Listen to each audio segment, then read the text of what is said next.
3, 2, 1, let's go. Welcome back to YouTube Live. We are streaming simultaneously on TikTok and YouTube. If you're here from TikTok, thank you so much. Have coffee and let's go down a deep dive with me this late afternoon, inspired by a comment that I received on my live last night from one of our members. But before we get into everything, as a quick recap, we did announce the winner of the Baddies tier giveaway last live. So if you weren't here for that, you can catch the replay over there. Welcome, besties. Thank you to those of you pouring in the chat. Also, I am going to include our membership link, and it will be pinned in the comments in the chat for those of you that want to join our memberships. I will be dropping another giveaway next week for both tiers. And here it is.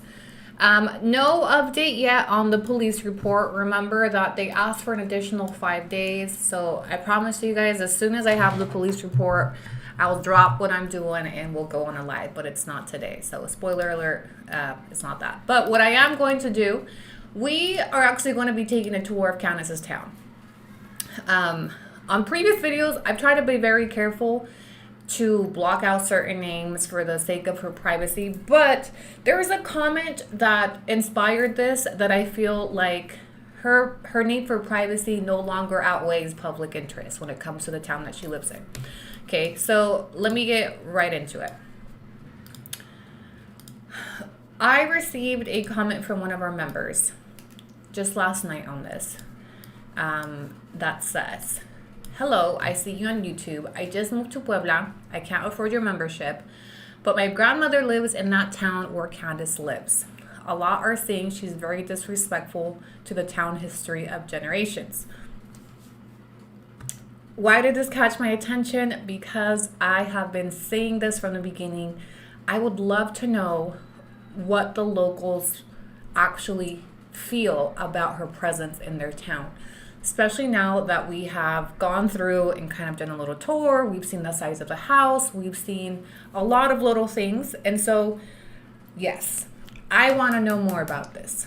I want to know what the local people feel towards her presence, the Thanksgiving, the Easter, the big, beautiful white house, the content of their tiny town, all over her platform.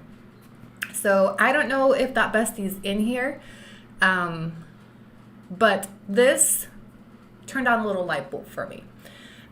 You're not live on YouTube. I am live on YouTube. I have members that are pouring in. It is a public live. So, but yeah, we're definitely live over there. Let me move this a little bit over here. Sorry, you're going to see me edit my screen a little bit because I want to move this over. Okay, so in previous videos, I know some of you guys have already found her town. Some of you have been looking for it. Some of you are wondering. And I have, for the most part, been like, okay, I'm not going to say the name of her town because I don't want to make her uncomfortable. But this has sent me doing some research into her town that I want to show you guys. And I think this is going to open the door for this, for local people to possibly come forward and give us a different POV than she gives us on her channel, of course. We know that her channel is only positive things, only things that make her look like the white savior, like she's doing so much. So whenever I see comments about how much she does for the town, people tell me, yeah, but she donates to the schools, she donates to this animal shelter. Before I show you the town and the actual needs of this town, okay, because I'm going to show you what this town looks like, I'm going to show you what the actual need is. I'm going to show you where this town is politically. I'm going to take you through a deep dive of this town so you can compare what she does to what the actual town needs. Because I started, once I found some group, look, I was watching Alma Rosa's live today on this topic. And somebody in there commented about how we should find the local Facebook groups and see how they feel about her. And I was like, oh, you know what? I haven't thought about that. So I went looking for Facebook groups for this town, and I found the town hall page, the government page, where they talk about what's needed. I found local creators in the town, local reporters. And I'm like, why hasn't she ever like linked up with local creators in there, or even local news reporters? You know, and so that's what today's live is going to be. I don't know what we're going to find, but I'm going to take you down her town. We're going to do we're going to go through the Facebook page of the town. Let me get into my Facebook. And I found a local news reporter. The name of her, I don't even know how to pronounce her town. If I'm being honest with y'all, I don't know how to pronounce it. I don't even know how to spell it. It's a very indigenous name, at least for my vocabulary. Okay.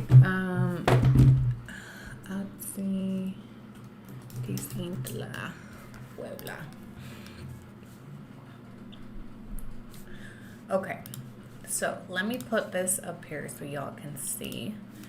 Let me change the size of my screen. Shit.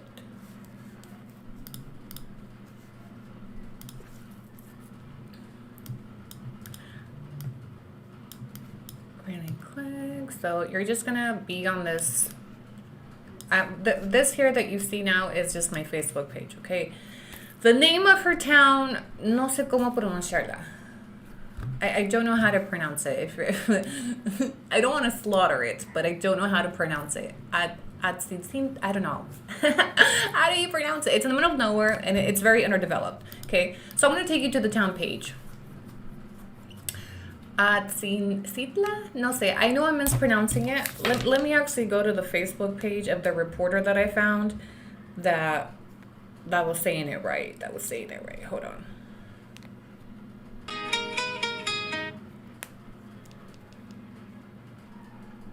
Visit.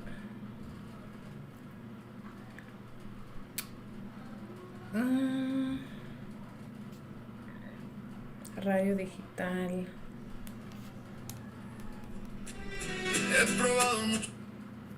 I can't find it. Okay, well, let's have Google pronounce it for us. Okay.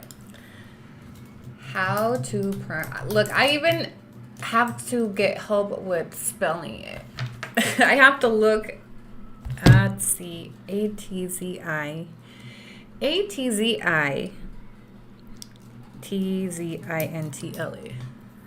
Okay, how to pronounce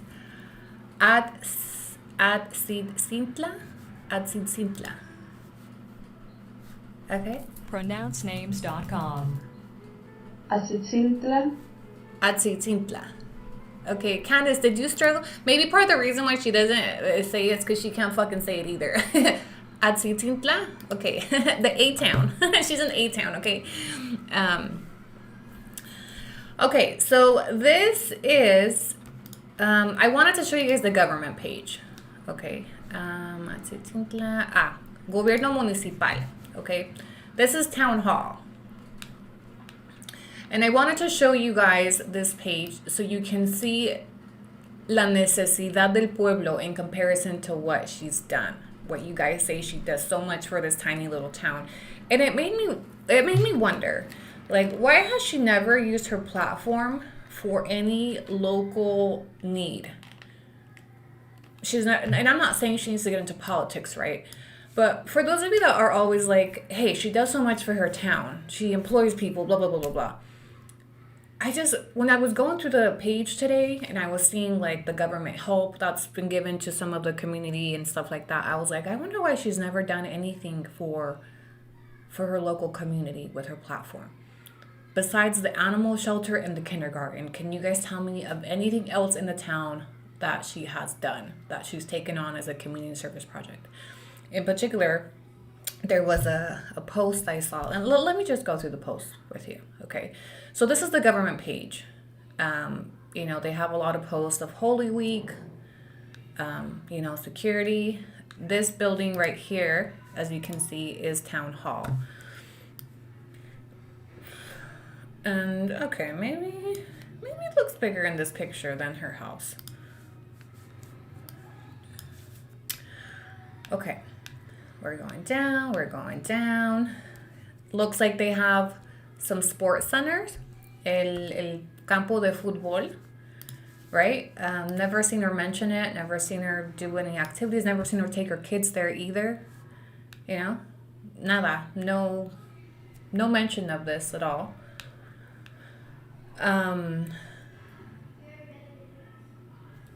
Participation en reunión, some political stuff. It looks like this is some elderly, the government is giving some type of assistance to the elderly.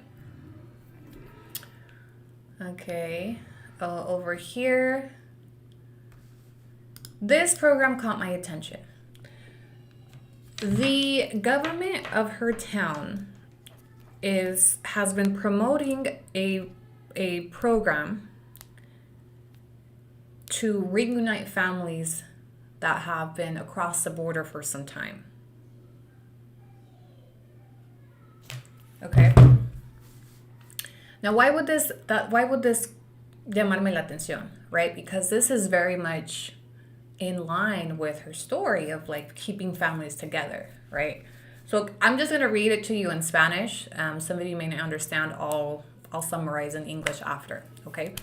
El gobierno municipal de Atzitzintla, encabezada por el presidente, en coordinación con la Dirección de Turismo, acudió a las oficinas de Instituto Poblano de Asistencia al Migrante para acompañar la entrega de visas del programa Reencuentro Familiar 2026. Okay, so the government, the immigration office in this town is promoting a program that's called Family Reunification 2026, okay? And dice, este importante esfuerzo permite que más familias tengan la oportunidad de volver a abrazarse después de años de distancia, fortaleciendo los lazos que nos unen como comunidad. Basically, they are trying to reunite families that have been separated by the border, right? Now isn't this something that you think as somebody living in this town, that is immersed in this town, that is pro keeping families together, it made me wonder, like, why has she never mentioned this? Why is she not a part of these local events that are happening in this very tiny town? Does anybody else see where I'm going with this? And she maybe we'll fall back to, for privacy, for privacy, right? Isn't this something that is huge, that would be beneficial to her platform, that is formed of, and she doesn't have to say where she lives, but this is a federal program. This isn't just for this little town, right? I myself hadn't even heard of it. But the reason why it's being promoted in this tiny town is because it's very common for people from tiny little towns like this to leave, go work in the US, just like Fidel, undocumented, they stay there, and then they are apart for many generations, right? So this is right up her alley. That's right up her alley. And I'm like, this would have been like a good opportunity. This is something that would be so useful to her audience. So when you guys tell me how much she does for her community, both locally and digitally, I don't think she does things that don't benefit her. Everything has to have a return. This maybe didn't have a return for her. I don't know. It's just a thought, right? When I've been constantly told and conditioned by her fan base that she does so much for this town. So much, especially, this is right in line with what her platform was built on. Keeping families together, reuniting families, binational families. So I thought that was really interesting. Bees, thank you so much for the Cheesemate book, starting us out strong. I appreciate you, bestie. Thank you so much. The coffee is going to be here soon. Okay, so let's keep going. Let's keep going down the government page so we can get to know what's going on in her town. ¿Cuáles son las necesidades, right? Because you guys say that this person has does so much for this town. She hires people, she gives work, she donates, she this and that. So far that I know of, she donates to an animal shelter that looks like it's out of someone's house. It's not even like a government-funded facility.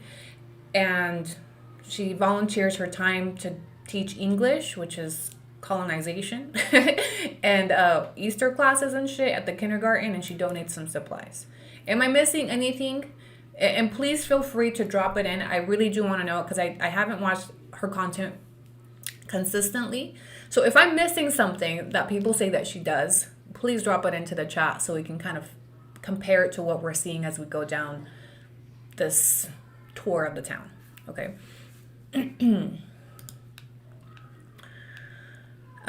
This right here is the sports center of their town. Un nuevo espacio para el deporte. It's new. This is a brand new sports center that the government just built for this community. Now, I want you guys to take a moment to think that we are in 2026. Okay, it's 2026, and this tiny town was just barely given a sports center by the government. Belinda, thank you so much for my macchiato. Thank you for my cheese bucks. I appreciate you so much. Coffee is on the way. Let's get this going. Because she lives in Santa Cruz, Chayape, just outside the town of Atzitzintla. Okay, are we looking in the wrong town? Do we need to look somewhere else? Because I saw Santa Cruz, Chuyachapa, but this was the, so let me know if we're looking in the wrong town and we'll redirect. But let me go back to my thought on this. 2026, and this town is barely getting a sports center funded by the government. You see where I'm saying that? So that gives you a bigger picture of la necesidad de este pueblo, how underdeveloped it is, how underfunded it is, how lack of resources, how, you know, even by the government. How forgotten is this tiny town that they're just barely getting a sports center? Rentals in Santa Cruz. Okay, let's look over there. Santa Cruz. Okay. I did see that on the map. See, this is what I love live engagement, because sometimes. Okay, let's just look at the map, okay? Let's look at the fucking map so we know where to start. So Santa Cruz is outside, it's Atzitzintla. Yeah, so look, Santa Cruz right here. Oh, I see what you're saying. Okay, so Atzitzintla is over here. And their town is even smaller. This does not help her. This makes it even worse. Okay, so yes, she lives, her big beautiful house is like over here. They're close to this tiny town, and then this is a bigger like municipio. So I believe this little town answers to this bigger town, and that's why she meant that the junior high, they have to go to a separate town. Santa Cruz, Chuyachapa. You don't have to zoom in. So let's find it. Look, let's look at. Give me a satellite view. I don't use this shit much.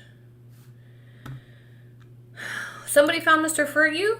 Mr. Fergie? Can you sleep okay if you drink coffee this day? I nap most of the day. And I'm gonna be up Tuesday. That's tomorrow. Oh shit, hold on. Did I have something? Sorry, somebody just booked on my calendar for tomorrow. Are we good for tomorrow? Yeah, tomorrow. We'll check later. I'm busy right now. Tomorrow. So I'm gonna sleep for today. Anyway, so her tiny town. Can you guys see this? Okay. I wanna give. Show me satellite traffic terrain. Okay, here we go. Yes. Okay, so it's even smaller, okay? So Atzitzintla is still el municipio that governs Santa Cruz de Chuyachapa. And let me ask ChatGPT, okay? Is Santa Cruz de Chuyachapa. That's funner to say.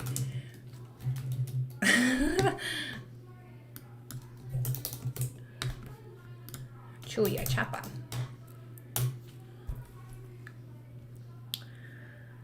It's located in the municipio. It's near the town of... that didn't tell me what I needed to know. Okay. Well, anyway. Santa Cruz de Chuyachapa. Here it is. No, we don't want to go live together. Sorry, not today. Best you drop your email. They want to send you Fergie's emails. I don't need his email though, unless you found like a social.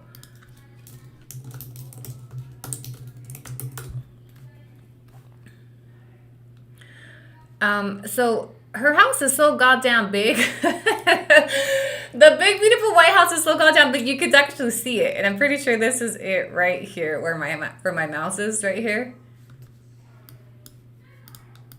So look.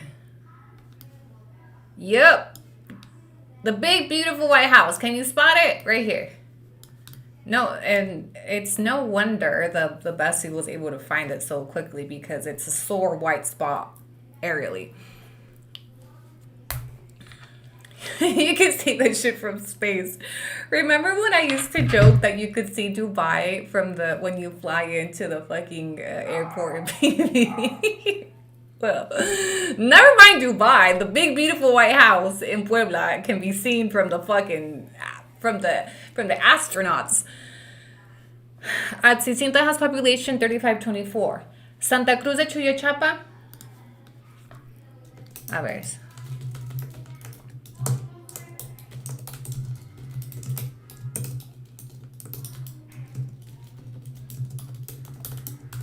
Which she's closer to...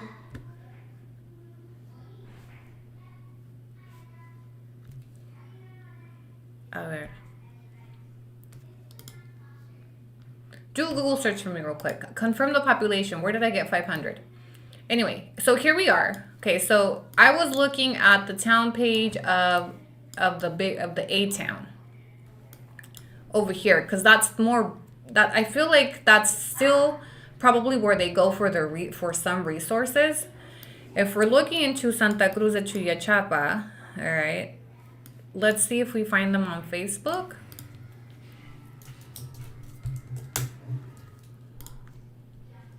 No, I don't want to post.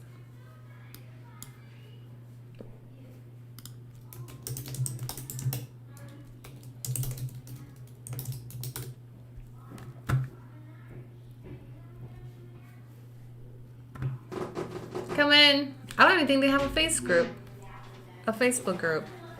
Hold on, let me search. Thank you, mommy. I think that town is even smaller. That I don't see any Facebook groups for that. Because I think Atzitzintla or whatever is still the town. It's still the government over this tiny little town, no? You're spelling wrong? Okay. Hold on, let me get my copy. Check your email, bestie. Okay, real quick.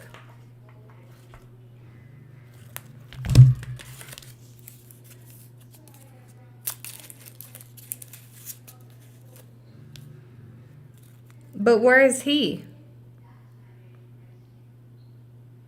Don Potter? No. Yeah, I found his wife. I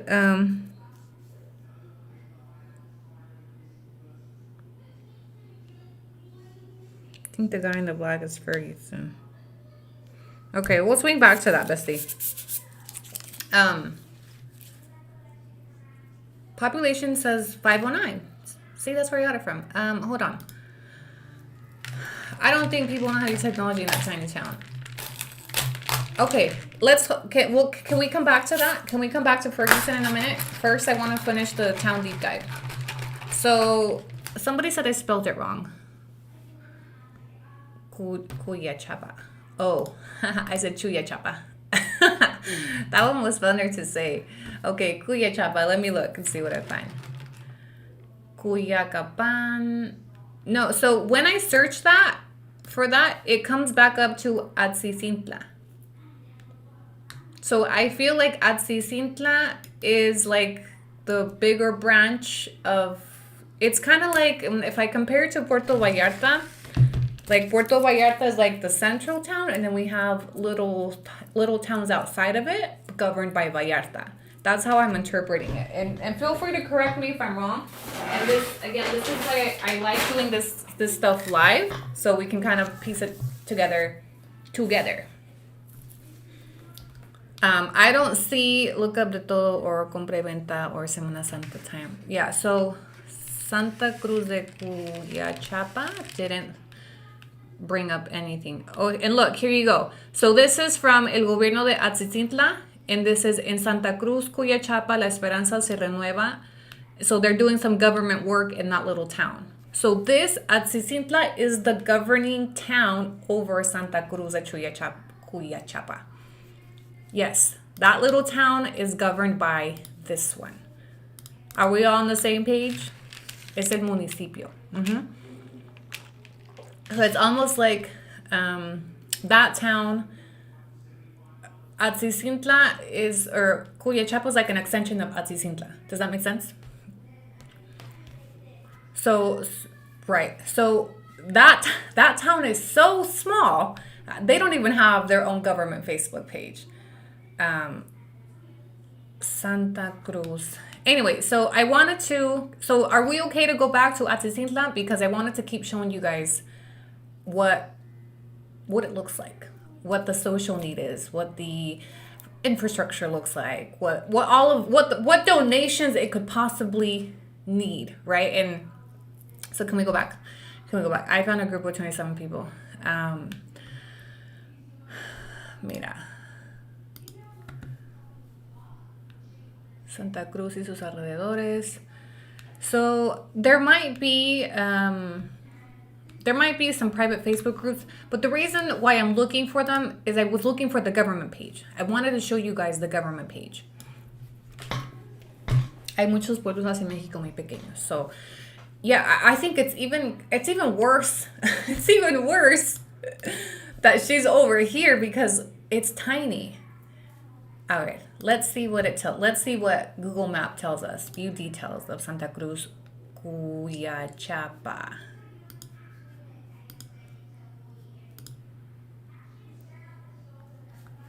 Hold on. Let me not dox myself while I'm here, okay? Hold on. It's gonna say your exact location. Hide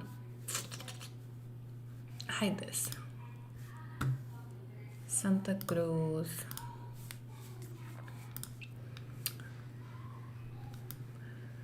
Carretera de Atzitzintla.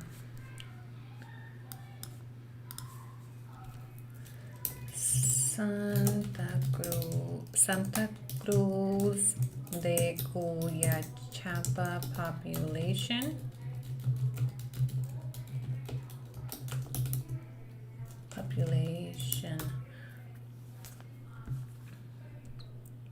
Information regarding the specific population of Santa Cruz, Cuyachapa, a community in Atzitzintla, Puebla, is not explicitly provided in public demographic database. It is a small community.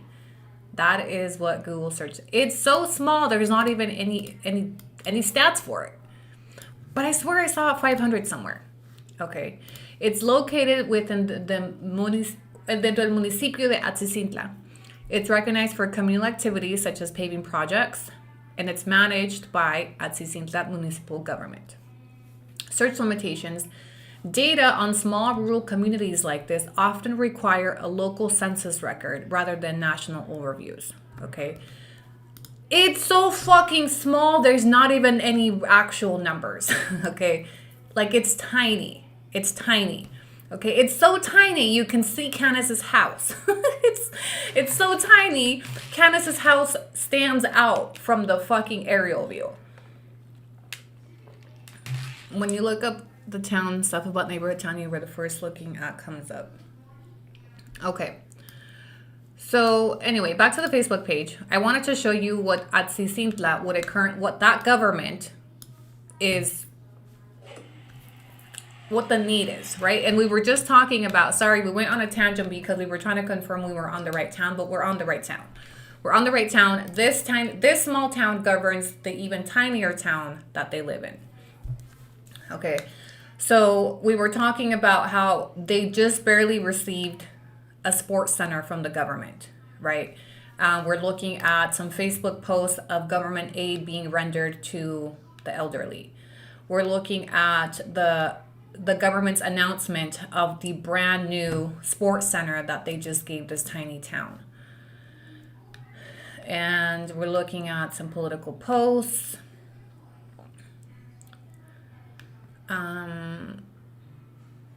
Looks like they shut down some streets for Semana Santa.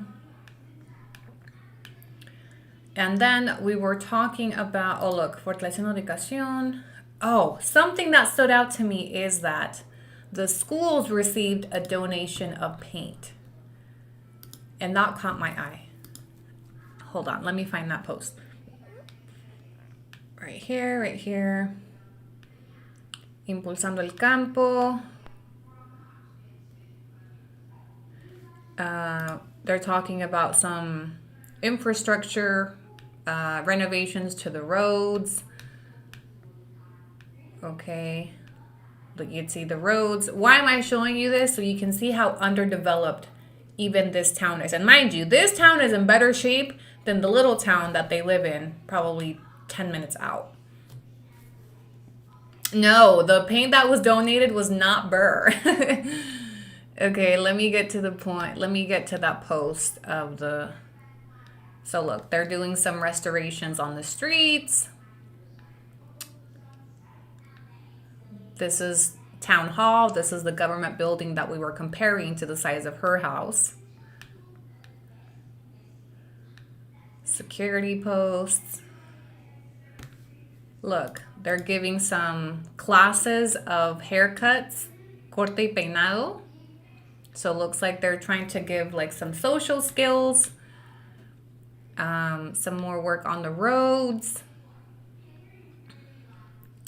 Again, I want you to notice they keep mentioning this government program where this town is trying to bring attention to this program that is specifically tailored for binational families to bring families back together after families have migrated to the U.S., right? So this is really, really interesting to me that she has not mentioned this at all, although she lives in that tiny town. And the reason why she hasn't, in my speculation, is because she has no idea what the fuck goes on in that town. She has no interest. She has no interest in what the social need, what the economic needs, those donations she makes, allegedly, it's simply so she looks for her brand. Okay, but if she was an involved member of this community, she would know that this is something that the government is trying to spotlight for these people in this town. And this is something that goes with her brand, right? Deportation, family reunification, keep families together. Why has she not talked about this? Because she's not actually integrated into her community. She has no idea what the fuck is going on.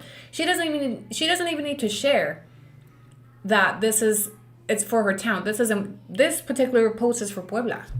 You know, just sharing the resource that, hey, the Mexican government is trying to bring attention to this program that is meant for family reunification, for binational families that have people living across the border, right? So why doesn't she talk about this? Because she's not actually about the community. She has no idea what the fuck is going on in this town. She has there's no interest in her for this. And then when we talk about the schools, look, here's a local workshop that they did to prevent teen pregnancy. Mind you, she has a teenage son. He's not at the sports center. He's not at the workshops. He's not integrated into this community either. Her family is not integrated into this community. Here's a local workshop for immunizations. Right here. Okay. Entrega de aulas dignas. Okay. The government is trying to restore the classrooms of their schools. Okay, I'm going to take a quick pause because I need to tell my kids this real quick.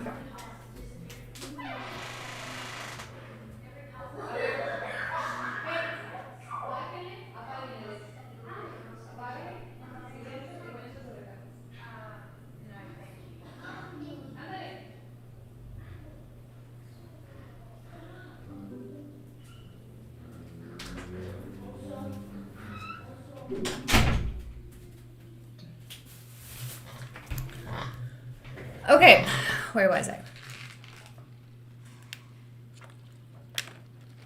Yeah, the fact that we know more about her town than she does, and all it took was scrolling through their Facebook page. Okay, but this particular project from the government, in just this month, March, they are trying to renovate the classrooms in the schools so that the children can have dignified classrooms to study in. I'm paraphrasing some of the verbiage in here. Okay, so they're trying to renovate the infrastructure, the classrooms, etc. So when you guys tell me how she does so much for the schools because she donates supplies and she volunteers English class, what the local community actually needed help with would have been donations for their classrooms. Why doesn't she do any type of fundraising?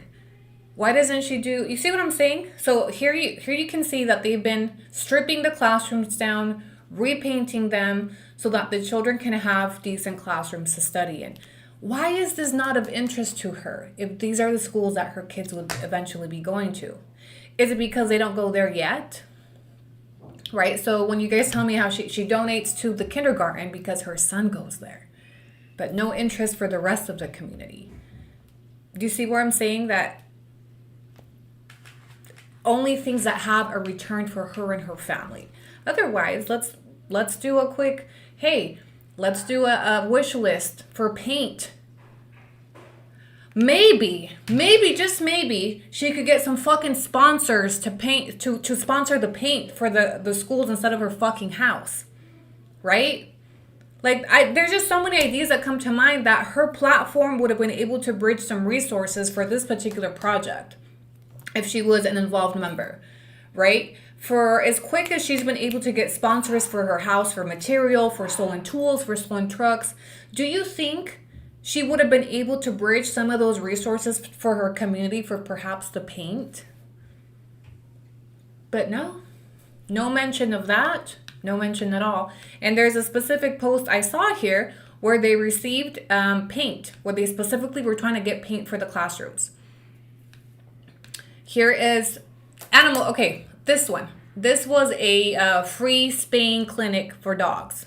Okay, when you guys talk about she does so much for the animal shelter, what does she need to do when the government is also putting in to take care of the street dogs in that area? No mention of these free clinics either. All right, let's keep going.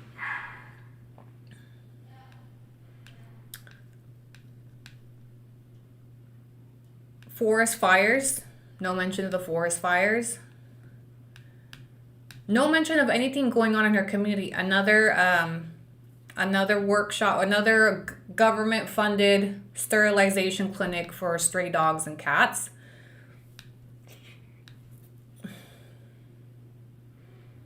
Another local workshop. Here they are doing some cleanup, some community service, right? When she does the little vlogs of them volunteering at the animal shelter, why aren't we volunteering for community service projects like these that actually have a need, that the town actually has a need in, right? Right here, okay? This is the paint post I was trying to show you.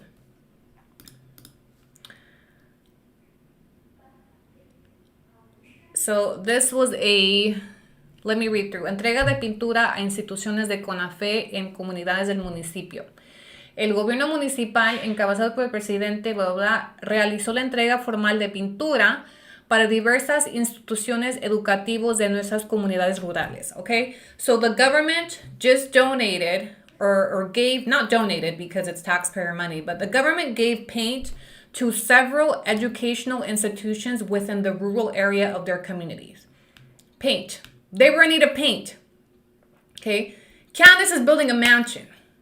Do you think she has resources that could have possibly sponsored or helped, or hey, the schools in my community need paint?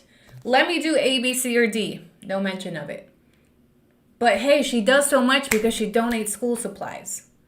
The real need in this town is not what the little peanuts that she's sprinkling, okay? And the reason why I felt the need to go down these posts is to show you the actual need of this town. How underdeveloped it is, limited resources.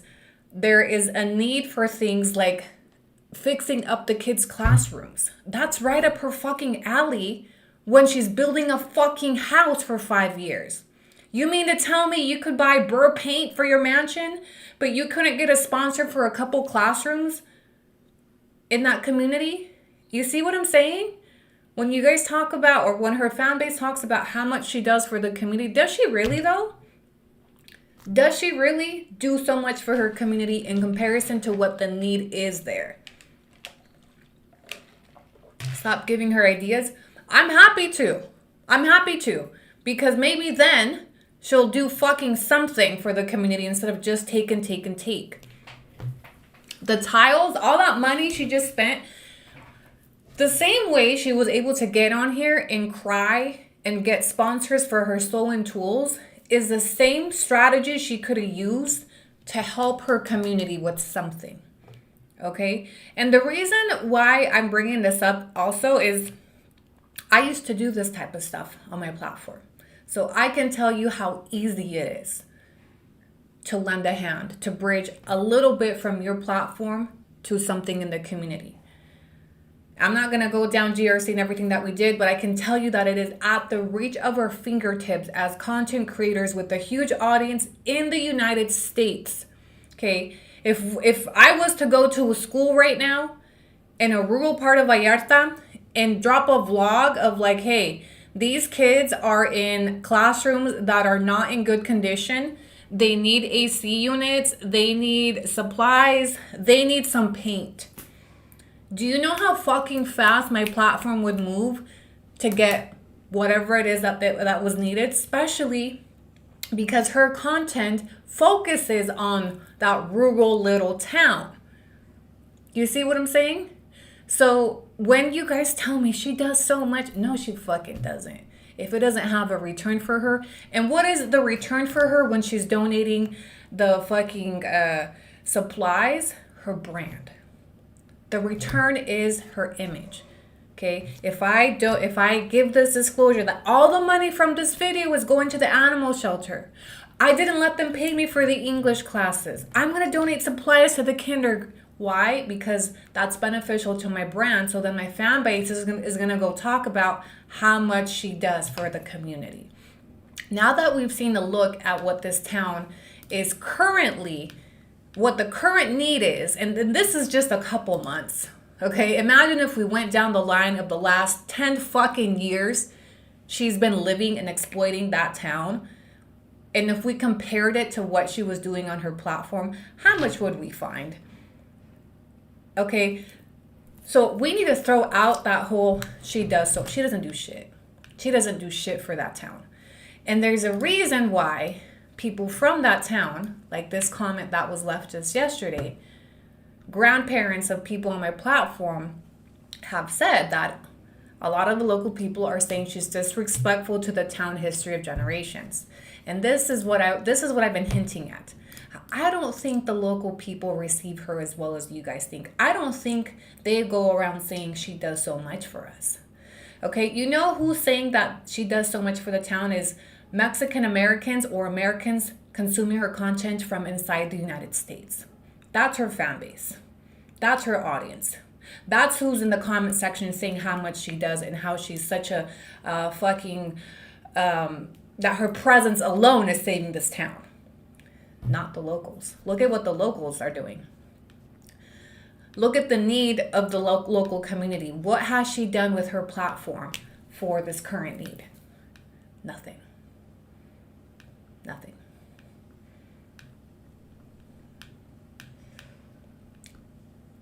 Classrooms in need. And you guys kept saying that she does so much for the school, so why didn't she help them get some paint? Why aren't they volunteering at the school? Why aren't they talking about there's a need for funding at the, none of that. But she makes it seem like she does so much because she donates supplies. She even takes care of the schools. No, she doesn't. The government does. The government in that town is taking care of the schools. As they should. That's what they're supposed to be doing. That bitch could have built them a new school by now. Why would she build them a new school when she could build a big, beautiful White House for her and her family? Yes, that's what I used to think when I started following her. I really thought she was helping her community, but the more I found out about her, she doesn't help the community for anything. No. What is she actually doing for the community? She's colonizing it. She's trying to instill the American language, holidays, and customs into this tiny little town. Okay. What does she actually bring into the schools there? She's teaching them English. Why would a town that small need to learn English? She said that the kindergarten level doesn't have English teachers. Ask yourself why. Why would kids living in a tiny little rural town like that have a need to speak English? They don't. It's common if you live in tourist towns, okay? But small towns like that don't teach English because, one, it's a fucking colonizer language. What they try to teach and preserve is the indigenous language. Okay, so her volunteering those English lessons is actually not a favor to them. What is she doing? She's slowly bringing in the English language, customs, holidays that nobody in that town fucking asked for. Nobody asked her for English lessons. Nobody asked her to bring in Thanksgiving and Easter. Ask yourself, how does this tiny little town actually feel about what she does for the schools? She needs to be teaching English to her fucking husband, not the kindergarten class.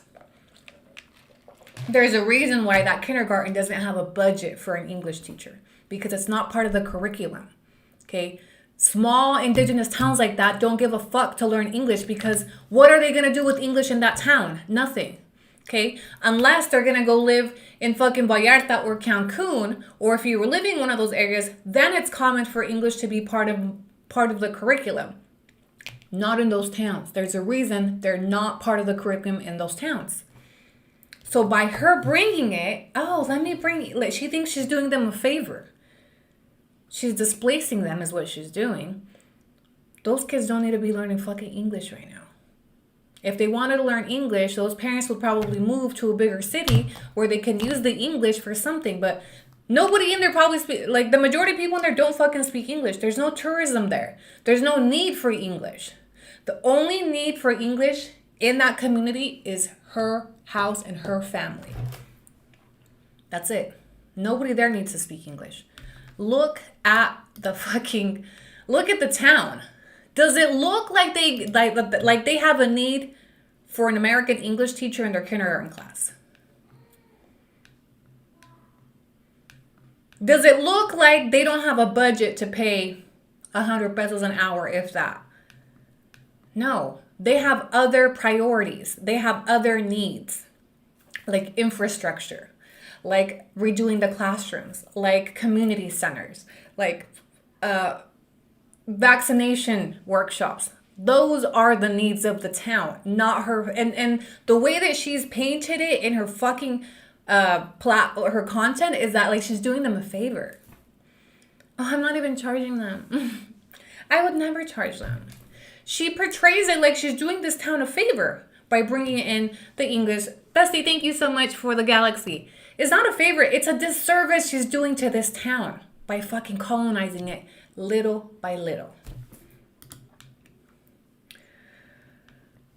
Entrega de obra.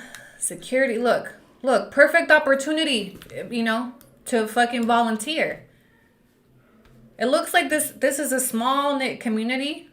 There's a lot of volunteering, from cleanup to donations to coming together, to build, to improve their roads, their buildings, their schools. Why isn't she a part of any of this? If she's done such a successful job of assimilating and integrating, and they love her so much, and she's God's gift to this town, where? I mean, she don't even mention the fucking the visa program that would go right in line with her content.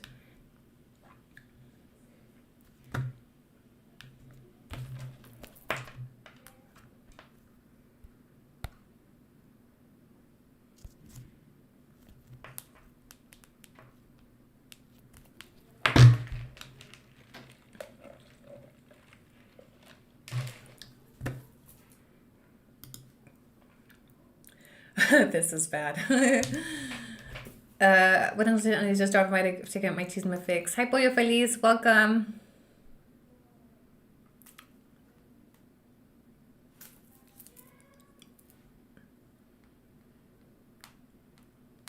No, I don't want to go live.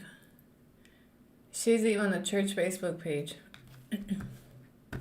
Devil's obligate here. She may do more once her house is built. I also thought in time she may colonize Lambo. But she's lived here for 10 years. 10 years. She's had ample opportunity.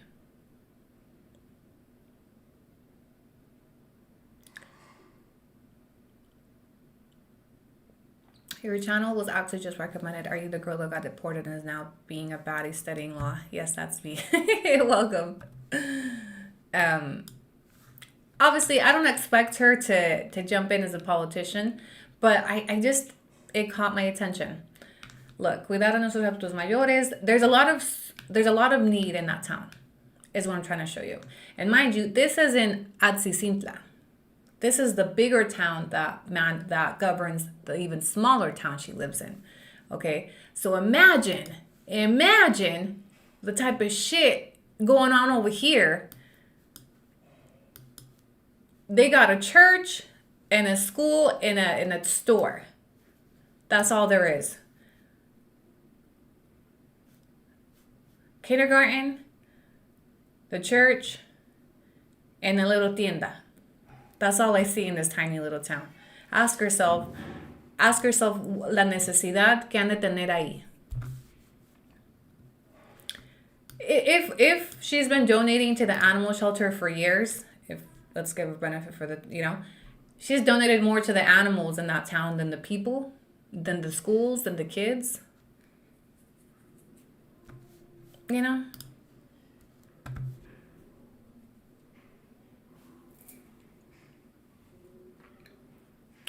Has she uploaded any videos after this? I've been following her YouTube channel I've been looking up old videos and then keep an eye on new ones. She doesn't post it as often.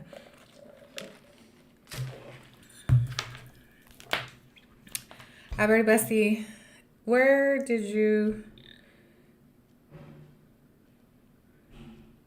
They were buying the material at the expo. Yeah. Anyway, what else? Let's take a... Do you guys want to take a tour? Do you guys want to take a tour of the town? I mean, while we're here, might as well, no? Layer, street view. You are the GOAT. Thank you, live your content. Hi, Maria. Thank you so much for the chisme bucks and the super things. I appreciate you for being here. Thank you for sharing who she really was, because I thought she was helping her people, but I think she's more exploiting them and getting what she wants for her benefit, and that's not nice. Yes. Let's look at City Hall again. Okay, so let's take a tour. Where am I? Oh my God. Where are we? Are we in the White House? Okay. Let me go. Carretera. Ah, okay. Okay. Where's the way to the town? This way? Okay, we're just gonna... Oh, someone's buried here. R.I.P. Who died? Okay. Hey, this is cool. All right, let's take... We're going on a trip on a big blue rocket ship. Oh, wait, I'm going the wrong way. Chuya Chapa is this way. I think that is a santo. Oh, maybe it was, huh? Comunicativa somos. Okay, so then I really want that bestie that commented that her grandma lives there. I really want her to come back and tell us more about what her grandma said.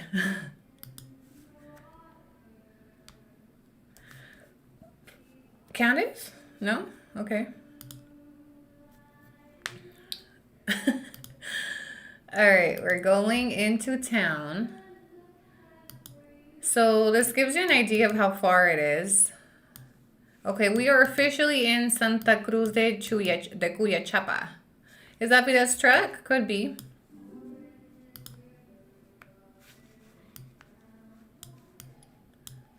Yeah, I need to get in over here. Over here is the town. Right, here's a town. Santa Cruz de Cuyachapa. Like a single upstate. Does this look familiar? Remember when she told us she couldn't show us people's houses because it would be an invasion of their privacy? That she would have to ask to enter? Yeah. How do you feel? Like, look. This is a good representation of what people's houses look like. Not to be mean, but her mansion looks like a warehouse. It looks like the White House to me. Even the style of the house sticks out, right? Even the style of the house doesn't go in line with the other homes in this tiny little town. I was watching one of her live replays on YouTube the other day, and somebody asked her about her donkey. And she mentioned she had given it to her in-law or something. And she goes, oh, don't worry. I see him all the time. He's literally across the street. And I was like, you lying bitch. There ain't nothing across the street. There's literally cornfields across the street. So she constantly makes comments to allude that she's really close. Oh, my in-law literally lives next door. Like, we could just walk here. We could just walk here. No, not at all. Yeah, see, look. This is somebody currently building. Like, look at this. This is good. This is someone's current build right here. Compare that to to the White House mansion she's building.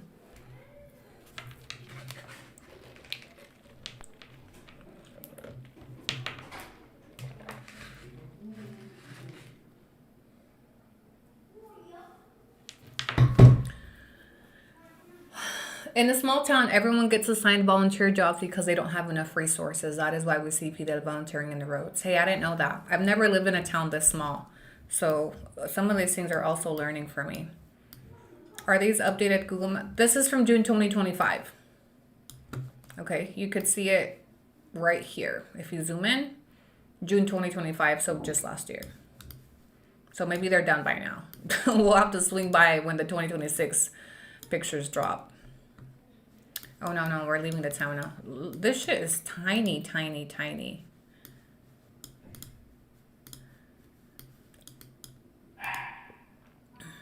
Do you donate to her town? No. I used to do a lot of community service. I used to do a lot. I don't do much anymore. But there was a time where I did quite a bit. A lot.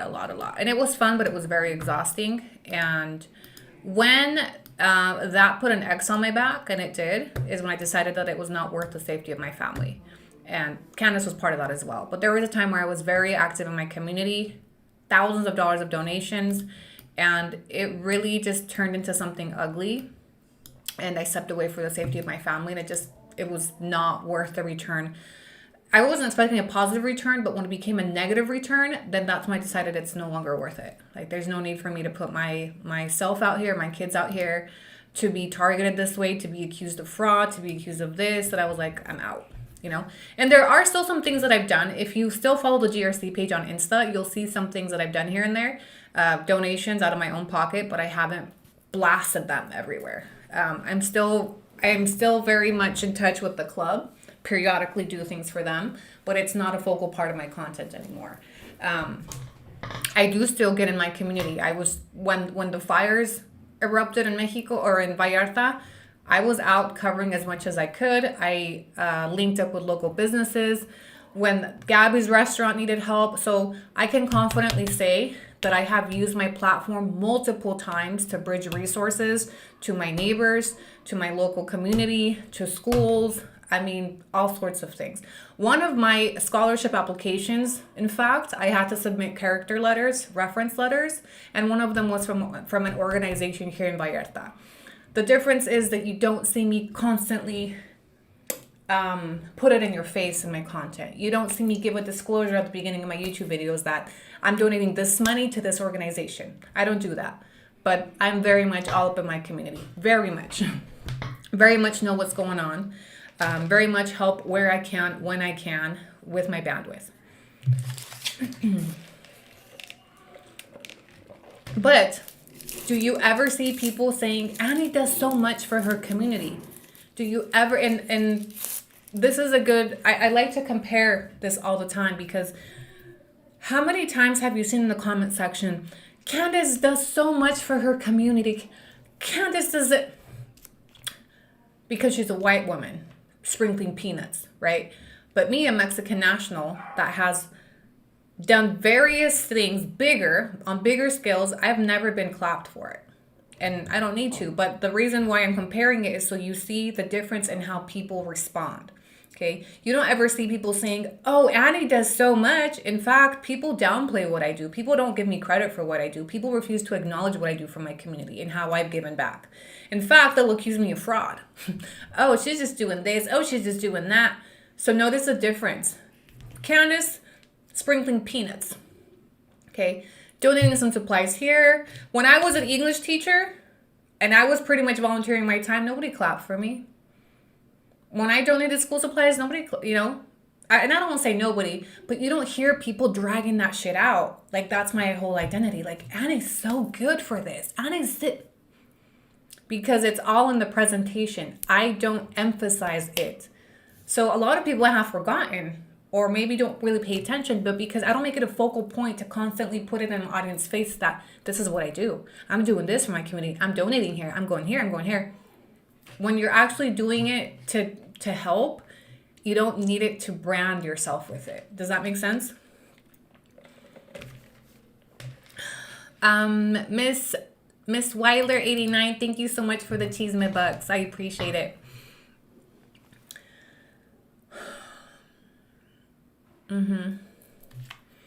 So what I'm trying to rewrite correctly is that this is not a woman that's doing so much for our communities.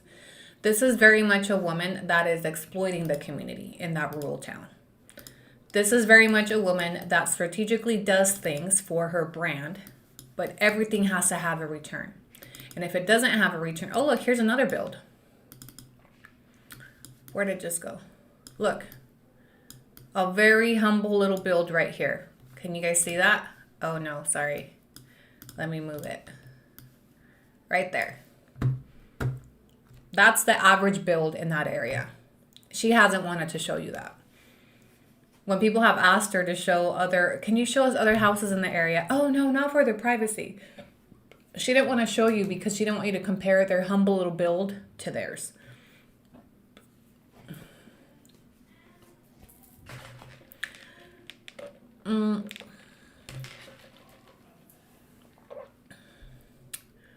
Where are y'all seeing everything? On my YouTube. She even took ACs to schools. In fact, those ACs, I was able to obtain through a collab with a clothing brand. Okay? And then people even turned that around. They're like, well, she got them donated, so where's the money for this? Where's the money for that? We need receipts for everything. It was crazy. It was crazy. Everything that I was doing. Like, hello, I just used a brand collab. Instead of taking the money for me, that money went to ACs. Okay, that was a brand collab that I could have put in my pocket for my own family. I kicked it towards the school ACs instead. And then people were like, oh, well, if the school donated it, where's all the money for her raffles? Blah, blah, blah. She's scamming.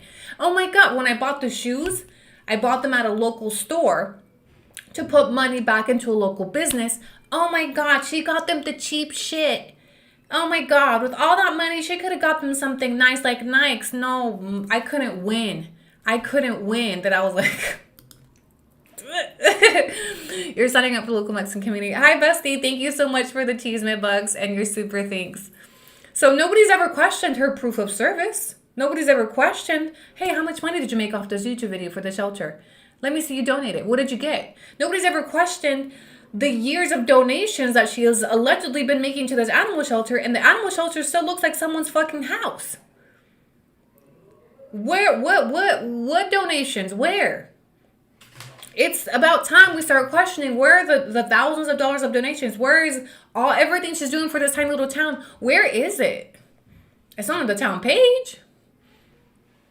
She's doing so much for the schools. Really? Because the government is redoing the classrooms right now. The government's doing a lot for the schools. Candace ain't doing shit with her little supplies and let me teach English. She's really not doing shit for this town. but she's being glorified for it by Mexican Americans and Americans inside the US. Go ask the town what Candace does for them. Go ask this tiny little town what she does for them. And what she could be doing for them with her millions of followers in the US. Let me tell you something. As a content creator that has 90% of my audience in the US, and I know that hers is predominantly also in the US because they're English speakers, people living in the US, Mexican Americans, we have such a privilege and resources we can tap into. For example, the GoFundMes that I recently shared for these local businesses, they took off because of people in the US with dollars, okay? Here in Mexico, you're not going to see people donating as freely as people that live in the US because people don't have that kind of money, okay? So we have a privilege that we can tap into an audience in the US. And a lot of people in the US are in positions where they can and will donate, especially to causes in Mexico. It is a huge advantage that we have. It's why I've been able to complete a lot of projects with your guys' help. It's why those GoFundMes that me, Saide, and all the creators were trying to, took off. There were people here that were able to get $6,000 to $7,000 GoFundMes goals reached by a US-based audience, okay? Like, you guys don't understand the privilege that we have. If we had an audience in Mexico, it wouldn't hit the same. My raffles wouldn't hit the same. Okay, my memberships wouldn't hit the same. My GoFundMes wouldn't hit the same. Okay, because you guys have a better financial, even though things are hard in the US right now, it's still, our viewers are in a much better place than people here, right? So she donated so much. Where the fuck is her statue in the town? I'm sorry, that made me laugh. So when I'm looking in at her story and I constantly hear people say she does so much, her platform is like 5 times the size of mine, okay? She could be doing so fucking much for this town. In the course of the 5-6 years she's been creating content, I understand she does other stuff. She's not just going to be doing, community service 24/7, but ask yourself in those 5-6 years that she's been creating content off of this town, what has she done for them with that bridge that she could, with those resources she could be bridging to this town? What has she done with it? And don't tell me the fucking peanut donations to the animal shelter or the kindergarten. Those are 2 things. But what has she actually done? What could she have done in those 5 years? She could have built a new fucking school by now. Okay? She could have done so much through her US-based audience for this small rural town. But instead, what she chose to do is she chose to funnel all that support to her house. All those donations, all those views, everything she can get from her US-based audience went only to her and her family. There's nothing wrong with that. There really isn't. Get it how you gotta get it. My problem is the misrepresentation that she does so much for them. She doesn't. Look, I'll be the first to tell you, and I, for the last one, once I stopped doing GRC, I was straight up with you guys. I'm only worried about me and mine. My focus is monetizing for my kids. My focus is monetizing for my private school. I need OnlyFans for this. I need a will to send my kids here. I've always kept it straight with you guys, okay? My issue with her is the misrepresentation that, like, she's doing so much. She gives jobs to local people. She does this. She doesn't do jack shit that she could be doing. Okay? She could get on here and tell us, look, I need it all for me. I need it all for me. Just fucking be 100 about it. Just, my problem is the constant, like, painting it out to be something it's not. Like, she's this white savior, that her presence is a blessing to this town. Honestly, that is how she has managed to curate her content when she hasn't done shit. She could do 1 to 2 projects a year. I mean, like, look at the mass of her audience. Look at how quick people wanted to donate to her tools and her stolen truck.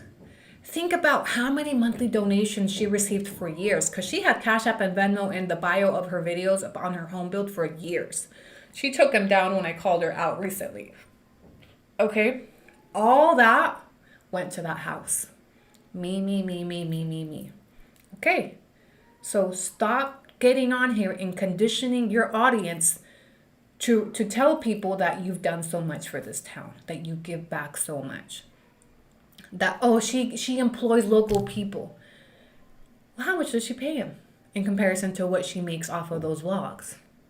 Does she pay them a living wage? Does she give them benefits? Does she insure her workers? Ask those questions.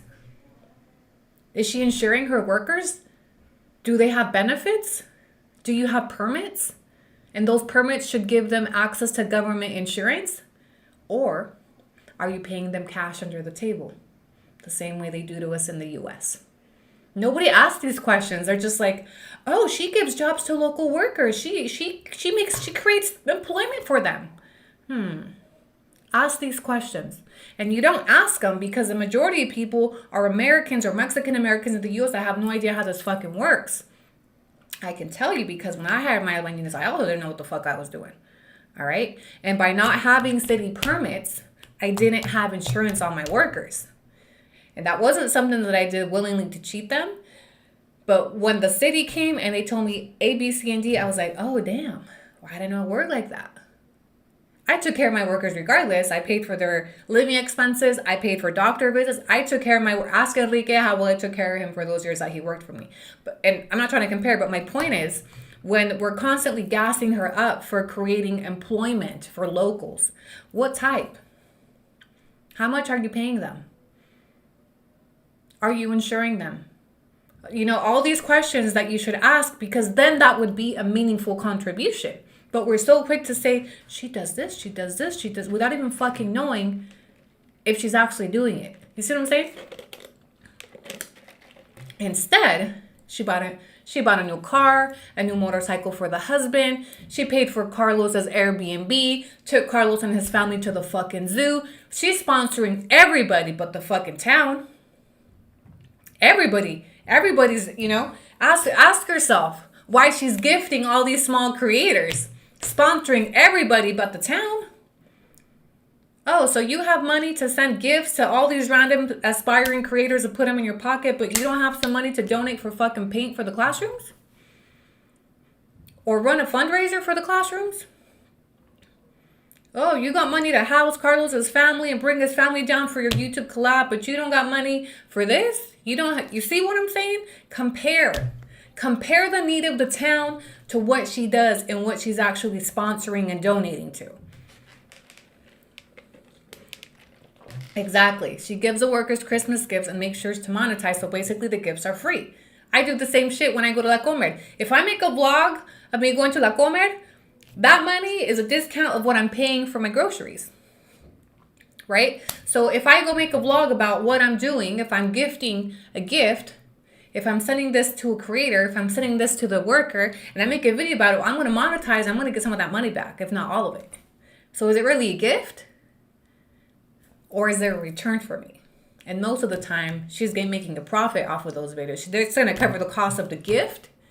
The same way her house has been built. It's covered her content has covered the cost of her house and profit. Yeah. Not only are you guys building her a house, you're making her profit off of building that house.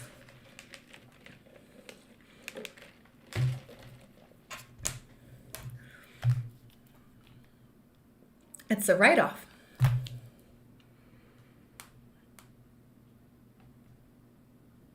I thought Carlos paid. I'm pretty sure there was a statement made in one of those videos that she covered their Airbnb. I think she said where we housed them. There was a statement she made where she alluded that she paid for their Airbnb. Just like the White House ballroom. Come in. And you said remind me that we have games on Friday. I could. One at 6 and one at 6:50. Okay. You and dates? I don't know. Figure it out. For now, it's on my calendar. She paid for the whole trip. Yeah, but she vlogged the whole trip, right? So talk about that collab.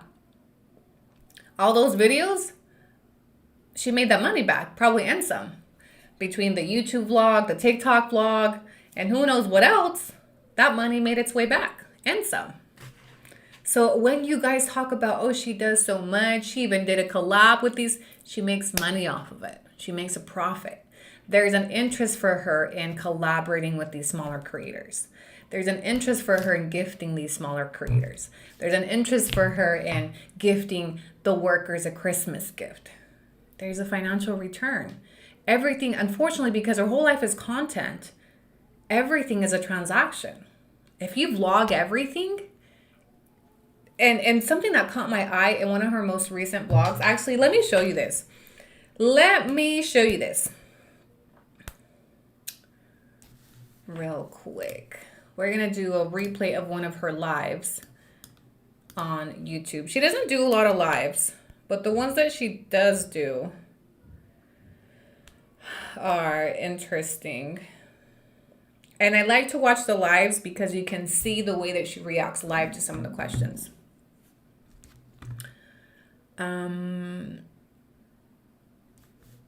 Okay, real quick.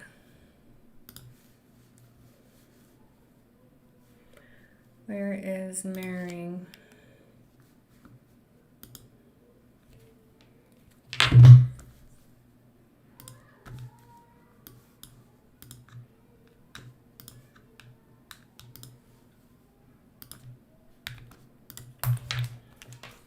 I don't watch her. Oh, we do watch parties over here.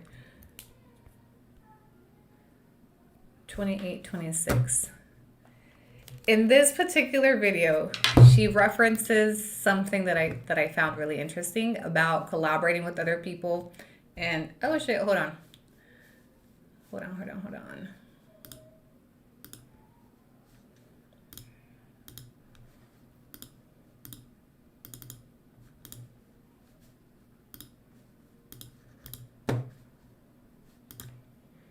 Come on. 28, 26. One thing I hope my content shows you is that empty nester in San Antonio, love to move to Puebla. I'd like to comments. Right here. Spanish. And if you look at our comment sections, they get really I don't think everybody has ill intentions, right? But there are a lot of people that get very, very mean in the comments. So somebody asked why Fidel never doesn't talk, why he doesn't speak English. And let me take this back. Fidel, he just kind of like, he's like, I'll speak English, I guess, when I want to, but I don't pressure him. So I do a lot, but also, Amy, like I also see, I'll come across like new creators or other families too that are like sharing their story, and I get really excited. But unfortunately, there have been a couple of occasions where I went into like a comment section to leave a comment, and there is somebody negatively speaking about like Fidel and the way he talks or something like that, and then those creators are like liking those comments and engaging with them, and I'm like, oh, that's really unfortunate. So I wonder who that was. Who was it that was engaging in these comments? Okay, so somebody asked her like why Fidel doesn't speak English, right? And she starts answering how like people are really cool in the comment section, so he prefers to stay off camera. And then she mentions how certain creators, I don't know who the creator is, she's finding new creators to network with, trying to go leave a comment, and then she'll go to the comment section, see people talking shit about her man, and the creator is liking the comments. But everybody runs their platform however they want, right? Like it is what it is. I don't have any control over anybody else or their opinions in that, but sometimes there are families I think that we won't connect with, that a lot of you probably will come across at some point in that, and that's just like, our own personal kind of stuff. But I mean, regardless of what we have with anybody else, like if we have beef with anybody else or whatever you want to call it, or like drama or all of that, like just know that this whole thing and what everybody's doing, sharing their stories and their family, it's so much bigger than all of that. So it doesn't matter if we personally don't agree with somebody, or our views don't align with them and things like that, and so we aren't engaging with their channel. That's just us. You guys are free to do whatever you want, like, and you should, like, and everybody's story should be heard, but you should also follow. I thought that was also interesting. Everybody's story should be heard, unless it's Annie next to mine on a newspaper article. Also, I know, can we talk about the bow? Oh, I'm going to sound like a straight hater here, but you guys, I've seen these comments a couple of times. I don't know why she talks out the side of her mouth like that. Why does it look like she's got Botox on one side and not the other? I don't know. And then the bows that my 8-year-old daughter wears those bows, but I think part of the bow, the hairstyle is the the part of like sweet little innocent lady type shit, you know? People that you align with. So, and that was a long-winded tangent, but let's go in the house. Let me flip this around. Somebody's not the LDS special. Yes. It's giving Little House on the Prairie vibes. Mm-hmm. Why does she hate you? Well, because by now, why does she hate me? Because I've exposed the shit out of her. I am the one person that called her out on her shit and began to question her story. I'm the reason her husband's background got exposed. I'm the reason her lies got exposed. I'm the reason her whole teatro is falling apart, at least for some. Not all, you know? Yeah, look, I'm a huge fan of girly things. Okay? I'll be the first to tell you, look, let me show you what I just bought at the mall today. Hey, where is my Hello Kitty? Where's my Hello Kitty? I just bought the cutest Hello Kitty pop socket. I don't know where it is. I'll have to find it. Okay, but look at my phone. I'm very much, I love pink. I love cute things. Hold on. That made me want to go look for my pop socket that I just bought. It's one of those magnetic ones because I got to show it to you guys. Hold on a second.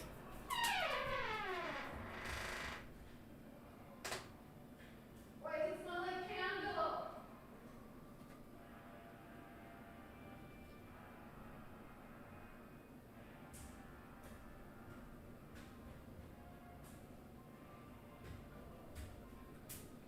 Okay, look, I found it. So I got those magnetic ones and it fell off on my bed. Okay, but look, I'm a huge fan of girly things that sometimes might even be like, oh, that's for like a little girl, right? I'm a fan. I'm a huge fan. But then there's some things that I'm like, okay, that's probably not for like a 35-year-old, you know. She also a really cute bear woman. One thing about my phone, it's always gonna be pink and girly. Look. Anyway, but she won't post a video of her smoking. Wait, she smokes?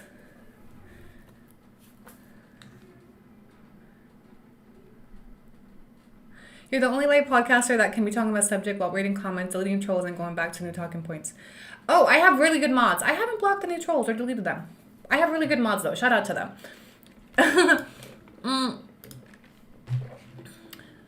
Yes.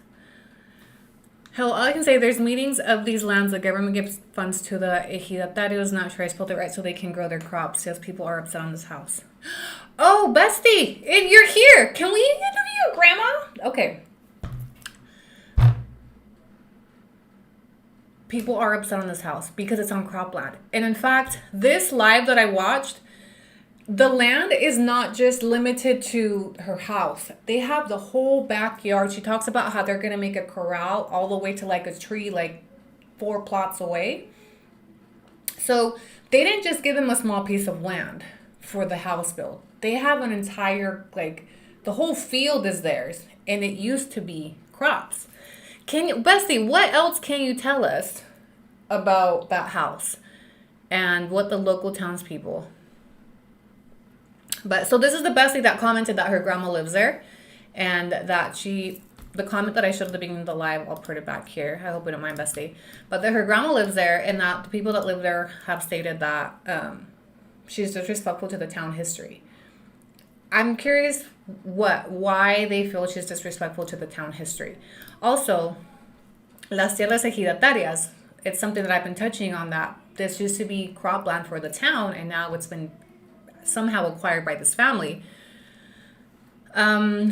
Wait, does she really smoke cigarettes? That's so LD. That's so Utah coded as well, and very LDS. That's gross. Smoking isn't very sweet little lady. Like, yeah, that wouldn't fit with her little bow in her hair. So Bestie with the grandma in that town commented, all I can say, there's meetings of these lands. Yes, they're like annual meetings. It's almost like an HOA, but it's not an HOA, but it's governed the same. Literally, these lands in town are governed by a different set of laws. Like they have their own laws for these lands. They have annual meetings. They have their own courthouses. There's literally derecho agrario that is just for these lands.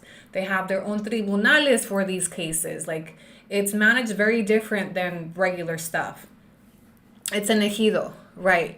So every year they do have meetings and they talk about issues like this. Maybe they talk about all sorts of stuff, right? And they have to agree of what to do with the land because it belongs to the community. So this bestie said, there's meetings of these lands. The government gives funds to the ejidatarios. Not sure I spelled that right. So they can grow their crops. Yes, people are upset on this house. Yeah.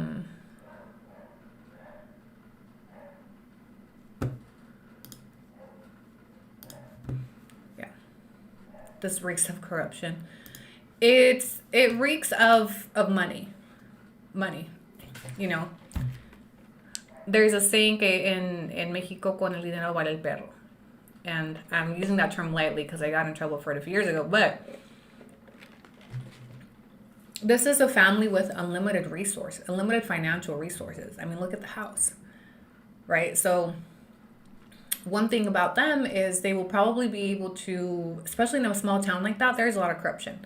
There is a lot of subordination. There's a lot of bribery and stuff like that. And that is the epitome of white privilege in small towns like these. I've seen a couple people try to defend her by saying, yeah, but, you know, Fidel is this, and maybe Fidel is un ejidatario. You know, so she has a right to this, she has a right to that. Okay. Fidel is not the one building this house. Okay? And let me explain what I mean by that. Yes, he's the one laboring it. His resources are not building this house. The money, all of that is American privilege building this house. That's Candace's build. Without Candace, this house is not being built. Fidel is the labor. He's employed by Candace. Now they are married, so there's a benefit in return there. Okay, but that house is being built by American resources, not Fidel's. Not his family, not los ejidatarios, regardless of how you want to excuse that she's married to him, blah, blah, blah, blah, blah. He's her employee. And he's being exploited in a way. And in my personal opinion, okay, that house is an American house built by American taxpayer dollars, an American salary, American resources, American sponsorships, American brands. Okay, that is not a house that's being built by a Mexican ejidatario. They're the ones putting in the labor. They're the ones physically building it. But it is being funded through an American privilege, American resources, beginning with your tax dollars that laid down the foundation.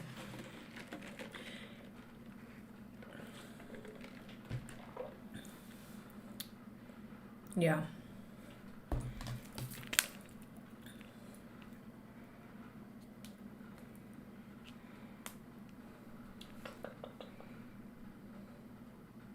Cute. Say cheese for Insta. So I'm surprised the news media. Okay, going back to the town and local reporters. Okay, so when I was searching for her town, I came across. I was looking for Facebook pages, and I came across a local reporter. And my thought was, why doesn't she ever link up with local creators? And look, let me show you what I mean by this. Atzitzintla, Puebla, Mexico. So I found a local reporter, and it caught my eye. I'm gonna have a hard time finding it. Groups. And I thought maybe we could connect with the reporter and say, hey, we're doing a story. We'd like to get local input. We're doing a story on gentrification. We'd like to get your input on a local family that's A, B, C, and D. You follow me? You follow me? Hold on. And which is why I wanted to show it to you guys, because I was like, let me ask my friends about this. Okay, I want to see.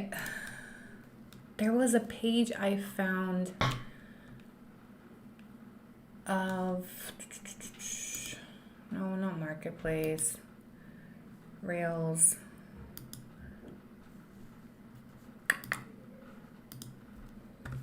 Yes, because now I am truly intrigued on the local stance of her build.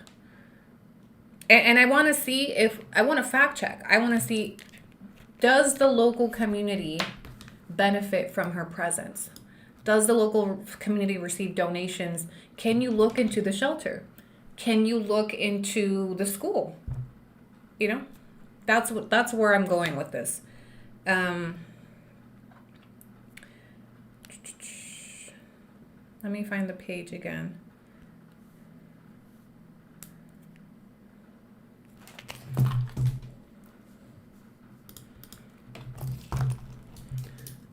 ATZINTLA.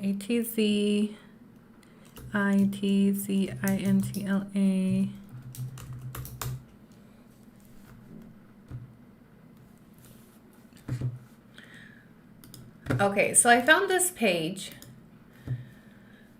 I think it's a local radio page, but he does a lot of coverage of the town. Es un radio digital. He does a lot of live streams of things going on in the town. I interpreted it like a reporter, like an independent reporter. He's done a lot of coverage, like just recently today, doing a lot of Holy Week coverage. Look. So I was thinking, and there's a couple of these in town. Better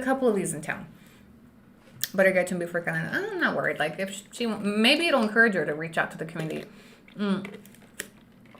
It wouldn't change anything. And this is not the only page that I found, right? So I think the first thing it made me think of is, why doesn't she ever link up with local creators? Okay, think about this. There are some creators in this town, or at least aspiring creators. For as much as we see her network with other creators across the platform, aspiring creators, all of them are Mexican American creators, right? Families from the US, deported, like Carlos and all of them. Why doesn't she ever reach out to local aspiring creators or Mexican creators? Do you see where I'm going with this? After everything that has been said and done, if I was Candace, my blood would be boiling right now. I just thought you were bringing the town into all of this. She brought the town into this. Let me tell you, everything that I have been fact checking is because her content has brought them into it. From her parents to the paternity to now the town in question. Because she has presented that she gives so much to them, that she protects their privacy, that, has she not? Fact check me. But how many of her videos have mentioned the town? In fact, her content is at the base of this town. Part of her virality is that she lives in this small rural town, right? So I'm fact checking parts of her story. Why? Because she's lied so fucking much. If she wasn't such a goddamn liar, we wouldn't be here. Number one. Okay, so I'm not introducing anything she hasn't made a part of her story publicly herself, including this town. Now we're fact checking it. It's journalism, you know. Why isn't she documenting Semana Santa but has a kid celebrating Easter? Because she's a colonizer, that's why. Candace Columbus, that's why. Candace Columbus. I was not a fan of her Easter vlog. Hey, Bessie, what I missed just got here. Hi, Nessa. Thank you so much for the super thanks. We are just taking a tour of her town. We're taking a tour of her town. We're comparing how much she does versus to the actual social need of the town, and we're book covered. You're a journalist. I'm very much exercising journalist activity right now. Yes, I am. That's where people get hung up, cognitive. They forget or willfully ignore that Candace literally volunteers this information. Yes, all of it. Only when it's convenient for her, right? When she's showcasing her life in rural Mexico and this tiny town and this and that. But the minute people ask, oh, okay, can we see it? Oh, no, for privacy purposes, because then they'll be able to see all this stuff that I don't want them to see, right? So she draws the line at privacy when it's convenient to her. When it imposes a threat that people might question her story or have some type of criticism. That's when she draws the line of privacy. But for everything else, no privacy. How many events has she vlogged from this town? How many events has she vlogged? I've seen a handful that I haven't watched on her channel, but she vlogs a lot of the social events, a lot of the cultural events, right? There's no need for privacy then. She's not worried about their privacy then. Oh, but we want privacy and we want to conceal the name of the town for our safety when it comes to people being able to see my White House on Google Maps. Because then they would notice that it fucking sticks out and it's as big as Town Hall. Yeah. Also, in this live, she mentions that she's Catholic. The one I just showed you, she made a comment that she was Catholic. If this is true, that she eventually converted, there was somebody that asked her on her live stream, are you Mormon? She goes, no, I'm Catholic, right?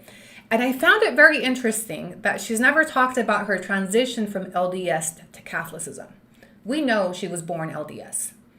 We know there was a time she was LDS. And I don't know if she's actually Catholic, if she did go through the proper steps to become a Catholic. Because there's a lot of things you got to do. Well, I was baptized I did my first communion. I'm not an active Catholic, okay? My mom took me to church until my mom also converted to LDS, okay? So it caught my attention when in one of her live streams, somebody asked her, are you Mormon? And she quickly corrected that, no, I'm Catholic. And then she skipped to the next page. Why has she never talked about the fact that she originally was LDS? And how quick did she convert to Catholicism for Fidel?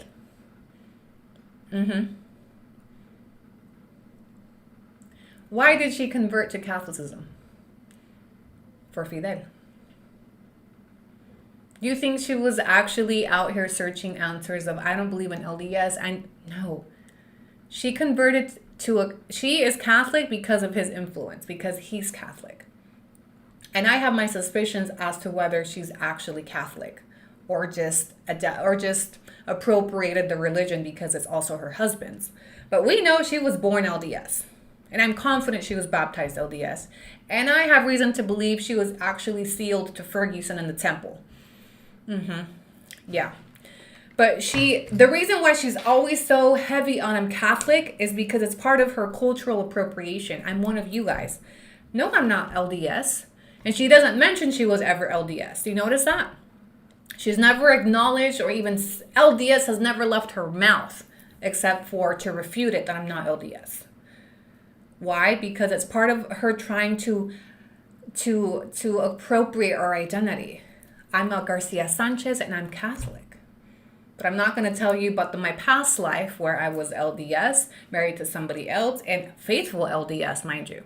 I know she was LDS because the newspaper clippings had her in seminary. So promise you she's LDS, or was at one time. I think she identifies as a Catholic. And she's mentioned that her children are baptized, or she was preparing for her kids' baptism, whatever. Maybe the kids are Catholic too. But she was baptized LDS. If she ever converted, I don't know. But she never talks about that either. Never talks about her conversion or I was born. No, I'm not Mormon. I'm Catholic. A lot of people convert in Utah. My whole family was Catholic. And out of my entire family, only me and one sister are still Catholic. The rest converted. I was the resistance, okay?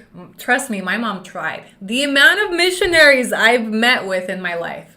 My brother's a missionary. My sister was a missionary. They served missions. Like, they are faithful LDS members of the church. The majority of them.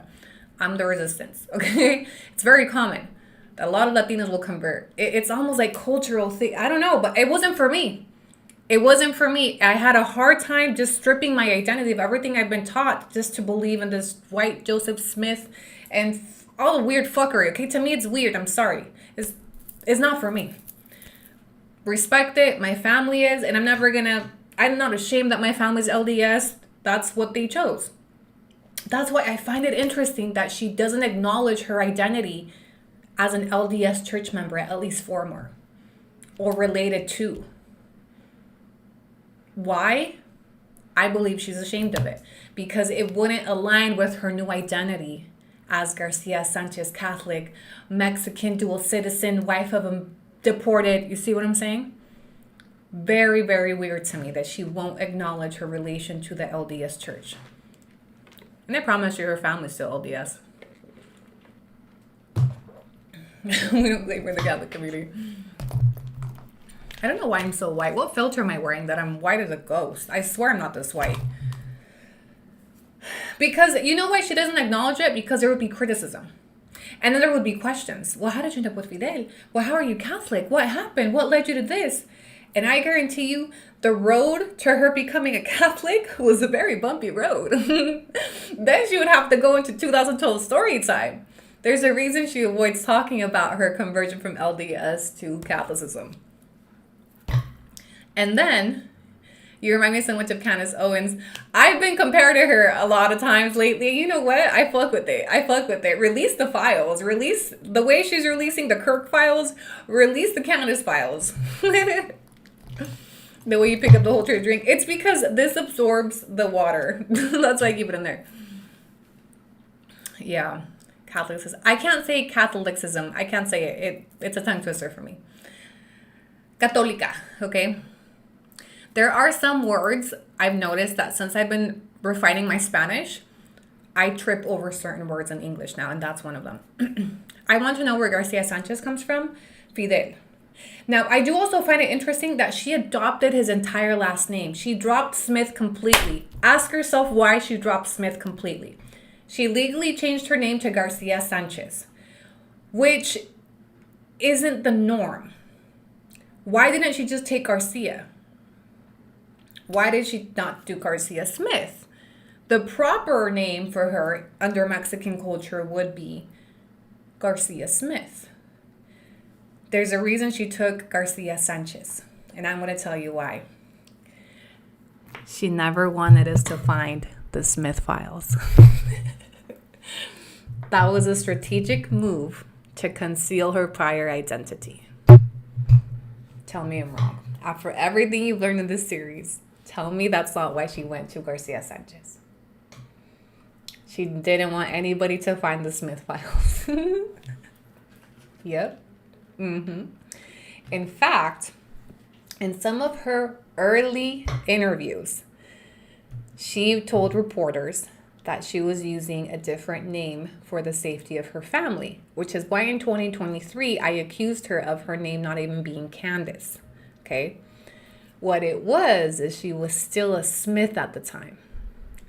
Yes, we're primas, bestie. We're both Garcias. The irony that everybody's Garcias, Julia Garcia, Annie Garcia, Candace Garcia. Anyway, I believe that at some point, and it's interesting to me how she did this because for those of you that are married, I was married in Utah, but I never took his last name. Okay. So for her to go from Smith to Garcia Sanchez, she had to go to the Social Security office with her marriage certificate, right? Because there isn't a court case for her name change. So that's the way she would have had to have done it, right? She took her marriage certificate to the Social Security office, had them update her name based on is that how it works? Somebody confirm this for me because I've never changed my name, although I was married. Yes, okay. So she never had to file for a court case. So when she went to the Social Security office, she said, new man, new me. New man, new this. New man, who this? She said, new man, new me. Nobody's going to find out about Smith is her past life, which is why she dropped it like this in its entirety. In its entirety, she went from Smith to Garcia Sanchez. Because imagine if she was doing interviews as Candace Garcia Smith. that would sound a little bit different, right? There's a reason she adopted the whole Garcia Sanchez. Her kids are not Garcia Sanchez. Her kids are Garcia Smith. And I still haven't cracked the code on that, okay?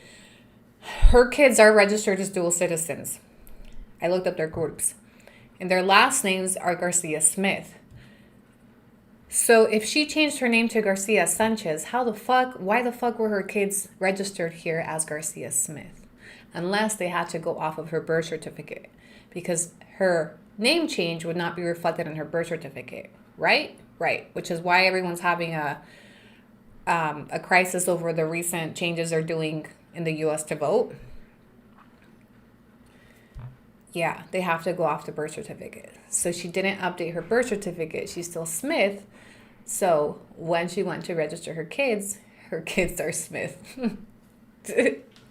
So her plan was going according to plan until she went to Registro Civil, and they're like, oh, we're going to have to give him your last name, Smith. I bet you she was not a fan of that.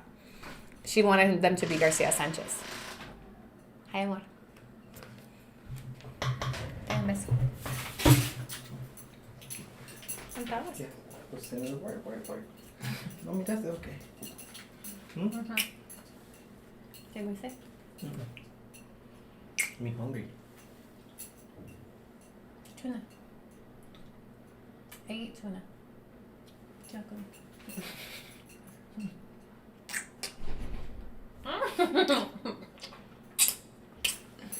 Okay, I'll be done soon. ¿Quieres? You're gonna be up late. Okay. I'm gonna call her La Señora Católica. Sorry guys, let me.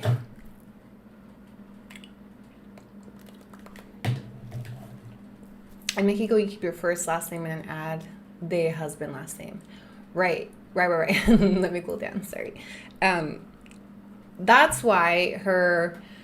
Okay, so where were we? Her name change. In summary, the name change was to conceal the Smith files. She didn't want Smith to come out. She didn't want the history of Smith. And I'll be honest, when I stumbled on her divorce decree this year, I did not believe it was her. I was like, there's no way. There's no way this bitch. No way. Like, though, I wish y'all could have seen my reaction live when I found her divorce decree. Because initially I had searched under Garcia and there wasn't much. But when I did the Smith search and her shit came up, I was like, no fucking way. There's no way. And that is the one thing she failed to conceal, which honestly, that's what opened up the door to everything. That divorce decree, focus, Bessie. That divorce decree is what opened the door to this entire series. Because I was like, wait, what the fuck? Can we all collectively agree that divorce is what had us all like, intrigued into the real history?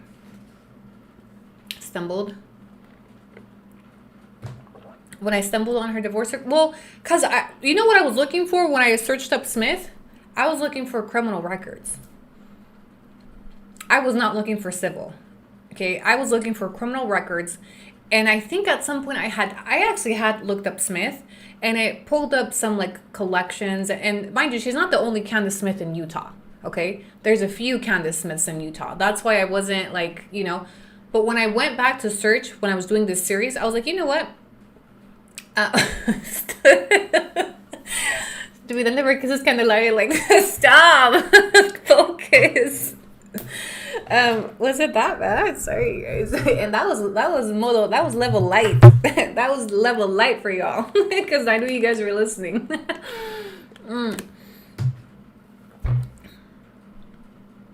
What was I saying? Se me fue el tren. Because if she was married before her platform, then why would she care about a name change? She never took Ferguson's name. That's interesting. The mic picked up everything. You're welcome. Yeah, she never took Ferguson's name.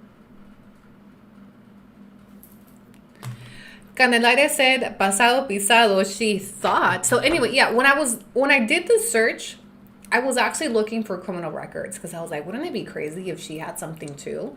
Right. So when the divorce came up, and at first I thought it was for another Candace Smith because there's a couple in Utah with different dates of birth, and at first I was like, no, that's not her. That's not her. And then once I matched it to an address that she had used on a traffic citation, I was like, oh, wait, does she actually smoke? That's disgusting. But that's very. This is gonna sound very. What's the word? When you group in a certain race with something, what's the word? Not prejudice. This is gonna sound very. If I say all white people smoke, what's the word? What am I doing? Check IG. Stereotypical. I know it sounds very stereotypical, but white people love to smoke. I think it's disgusting. I've never dated a Mexican man that smoked cigarettes. Ever. I think it's cultural. Is it? Am I wrong if I say that it's cultural that...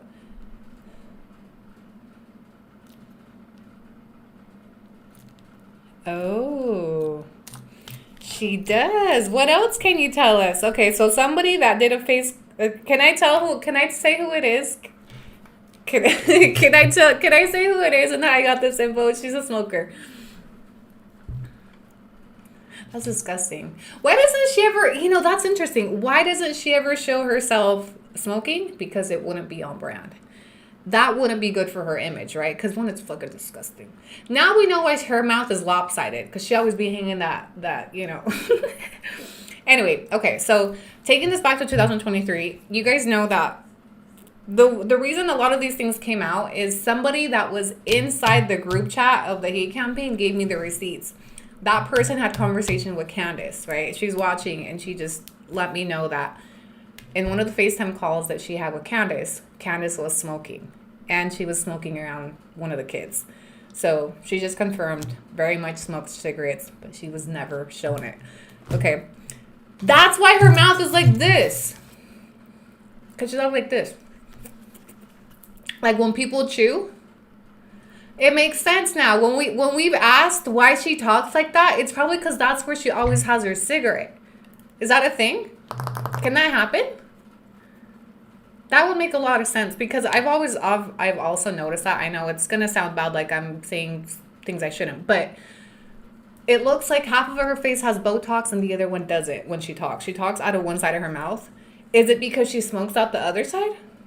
That would make sense that the cigarette is constantly there after years, so it's made her face like that. No, I've noticed it too. I just didn't mention it because I didn't want it to be like, oh, I'm shaming her for this or that. Maybe she has something. But if she's a fucking smoker, it's her muscles are trained to that cigarette. That's gross. She must be a heavy smoker there. Ew. Now ask yourself why you've never seen her smoke in her content. It's not aesthetic. That actually, like, look, I'm not a fan of smoking. I think it's disgusting. But it's another thing that she has, like, purposely omitted to present herself as something that she's not. A cute, clean, white girl that wears bows in her hair. You wouldn't think she smokes. You also wouldn't think she has 2 baby daddies. You also wouldn't think that she had a whole ass husband she had an affair with and got knocked up by the Help and then went back and forth, got him deported, took him back, took the baby back to the, you also wouldn't think that about her. Smokers are really skinny. Clearly not all of them.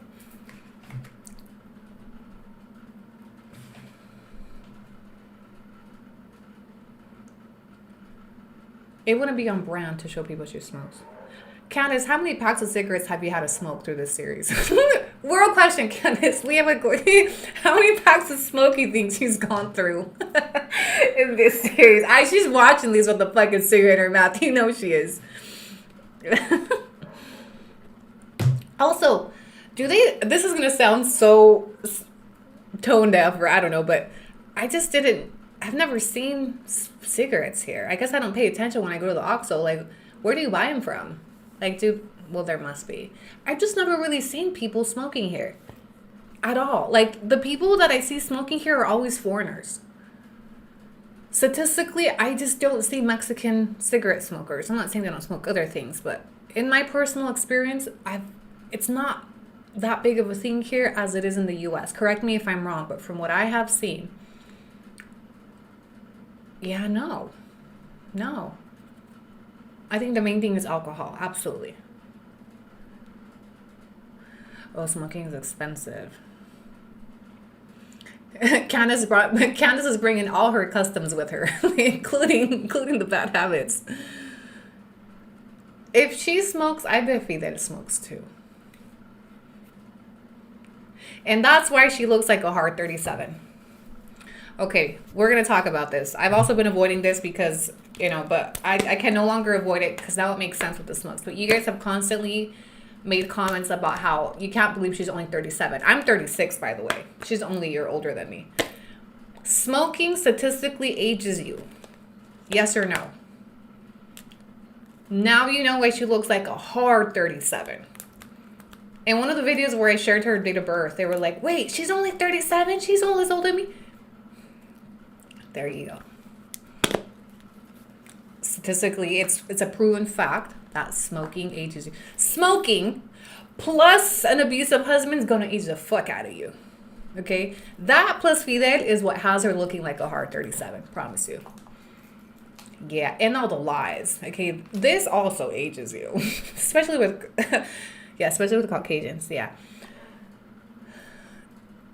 And her teeth are... Okay, so yeah. I'm really not trying to pick apart everything that's not aesthetic about her face, but this just kind of tied into her smoking. Now we kind of have some answers about the lopsided mouth, the visual. She's a hard smoker. It ages you bad, especially if you're doing it since you are a bully. Am I? I don't feel like one. I feel like I try to be like if I was a bully, I feel like I'd be saying a lot meaner things. I'd have a lot of funnier things to say. So even when we're talking about things like this, I try to be tactful because I'm not trying to be a bully. I'm not trying to be a hater. I'm just kind of piecing things together, Raise your hand if you think I'm a bully. Do we need to tone it down a bit? I'm open to this. Okay, this is a group project. So if you ever feel like, hey, we're going too far, feel free to draw a line and be like, you know what, Annie, I don't like this. And hey, I don't like this. Feel free to say, hey, I don't like this. But this just kind of tied. I'm not trying to like pick apart her physical appearance, but I've seen an overwhelming amount of comments on certain things, and now we can kind of tie it to the smoking, right? I personally think smoking is disgusting, but a lot of people do it. And we're not shaming her for smoking. We're shaming her for lying about smoking or omitting, because that's relatable. That's relatable, A lot of people smoke. But the reason why she omits it is because it wouldn't be aesthetically pleasing. It wouldn't fit the sweet, cute little white girl with a bow in her hair if she had a fucking cigarette sticking out of the, It's giving white trash. I'm sorry. It's just observations. And yeah, smoking ages you. That's what I've always thought that too. Like she's definitely appropriated the señora lifestyle. She looks like a señora. Absolutely. How did you guys meet? We've never met. Only on TikTok.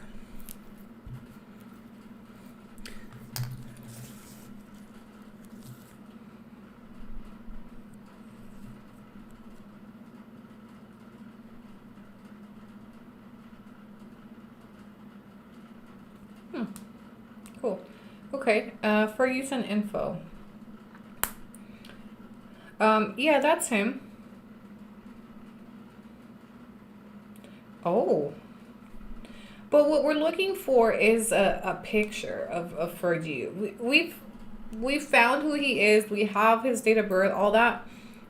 We've just been looking for a picture. But this is definitely him.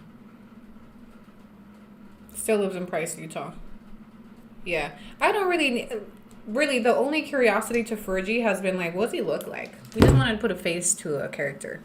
I don't have one. Somebody just sent me a link to like a website they use, and it populated his address and date of birth and info, but we've had that. If your family's LDS, could they get a picture? I don't think there's like a database. No, respectfully, I do not bring my family to any of this research or content. None of that. My family is very much not part of my content and not part of my journalist activities either. I haven't seen him. I haven't seen Fergie. I'm just curious at what he looks like. I would love to see how she went from that to Tacuache. I don't know. No, Fidel's not 50. He's not that old. The 50-year-old is the first husband, the Fergie. So he doesn't seem to have a digital footprint. We haven't found him on Facebook. We found his wife, we found his kids, but none of them have any pictures of him. So it's almost like he avoids being, which is why I haven't kept digging, because I'm like, this seems like a very private older gentleman. Has no fucking interest in being part of this, of being part of her content. Fidel is almost 50. Fidel is 51. Wait, is he the same age as Ferguson then? Why did I think Fidel was younger? Wait, we do have his date of birth. Wait, why did I think he was way younger than...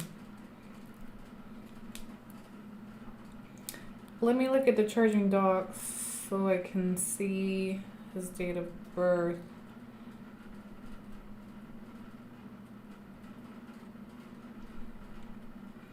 I think you might be right, actually. I don't know why I'd never... Late 40s? 45?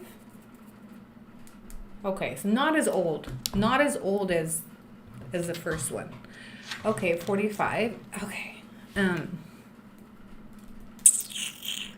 Alright, well, yeah. They've definitely been through some shit. Ven. Yo también te amo, Narciso. ¿Qué comes? Tuna, you told me to. Okay, good job. Okay, I'll be done soon.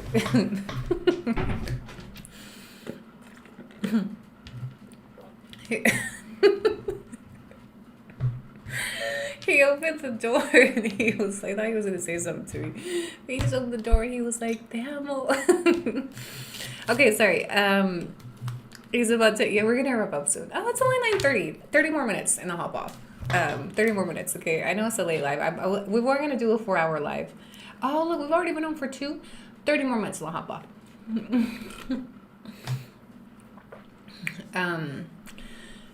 He's trying to I didn't cook dinner today, okay? I failed. So I told him make a tuna sandwich, a tuna croissant. The one that Axel hates. Yeah. Anyway, guys, back to class. Focus. I also saw a TikTok about this young man, I think he was 20, who vaped and now collapse lung. It's 9:30 here, yeah. So we'll wrap up in 30.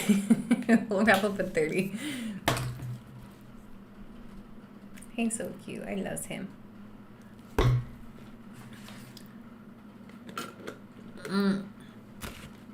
We're gonna make this last for another 30, okay? What did I miss?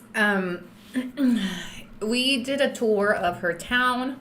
We did a town reveal today, okay? We did a town reveal. We went through the economic and social needs of the town versus what she's donated, etc. How did you two meet? We met in my dreams, bestie. Yeah.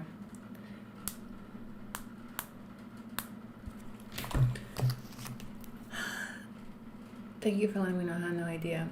So yeah, guys. Hey, did we get new members today? No.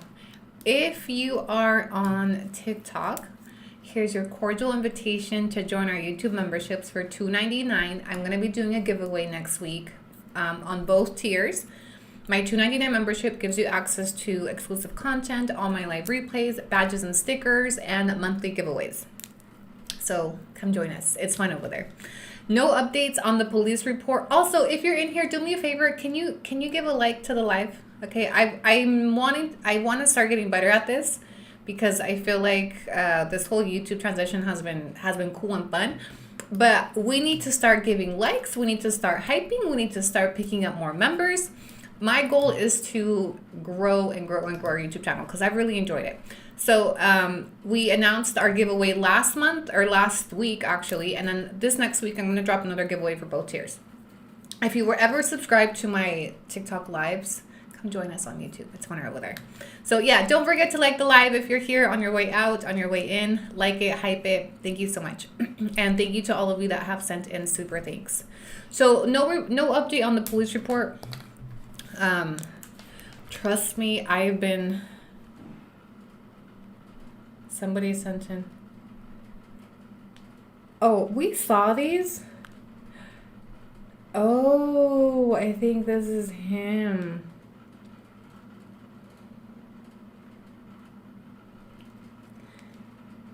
Okay, I think the one in the black, Bessie that just emailed this in, I think this is him. However, I don't think I want to show this because it's a picture of his whole family. I don't know. I just feel like these people don't really have much to do with, these are not people that she's mentioned, that she's shown, that have been a character in her story.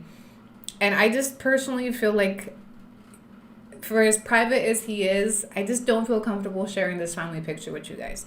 But I will tell you what he looks like, okay? He looks like an old white man. He feels like an old white man, or he looks like an old white man. And he looks like he lives a very calm, peaceful life away from Candace and her bullshit. Okay? Yeah, I just had that inquiry. Yeah. I think, and actually I haven't confirmed that this is him, but it's a strong assumption that it is based on what you guys found. But I just don't feel like I want to bring in the new wife or the ex-husband to this, because they're not willing or active participants in her channel like the other characters have been, right? So yeah, he could be a Santa Claus. He just looks like an older white gentleman, honestly. Exactly what I thought he would look like. Nothing special, just, and it looks like he rebuilt his life, and he leads a very private life. Also, the fact that he doesn't have a digital footprint that I've been able to find, which is why I don't feel like it would be appropriate for me, if I do find a picture of him, to be like, oh, look, this is him, Oh, I can tell you, does he look like does he look like the son? Is he the pappy? I don't know. He's got a big beard, so it's hard to see facial features. I will tell you, in my personal opinion, he's a better looking guy than the current husband. That's all I'll say. He looks like, yeah, absolutely. They all look like MAGA, all of them.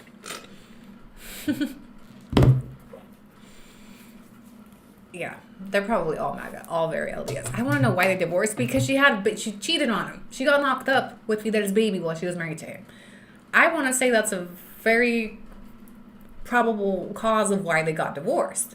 They got divorced because she cheated on him with Fidel shortly after they got married. And not only did she cheat, she got knocked up with his baby. So, yeah.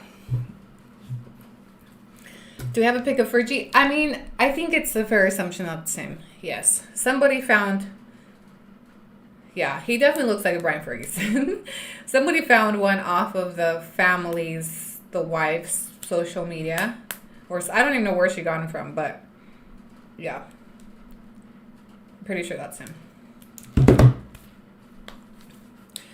Robin Williams vibe? I don't know. He just looks like an old white gentleman. I want to know how Brian Rex is. I don't think we'll ever get that much you know, she's never gonna give us that story time we want ever. Who is Diego's father? Legally, it was Brian Ferguson. Biologically, it's presumed to be Fidel's. According to Candace, his biological father is Fidel, but his legal father was Brian Ferguson. Does the divorce papers say who filed? She did. And not only did she filed express. So she filed for divorce and she filed for a waiver of 90-day wait time, and it was approved. So when you file for divorce, there's a by law, you have to wait 90 days before the judge will grant it to you. The soonest they can give it to you is in 90 days. But you can file a motion to waive the 90-day waiting period. She filed that under I don't know what. That's not a public document, and the judge granted it. So she got divorced within a week. She was in a rush to get divorced when she filed for divorce. And he agreed. They didn't fight over anything. It was like a stipulated divorce. He was in agreement with divorcing her.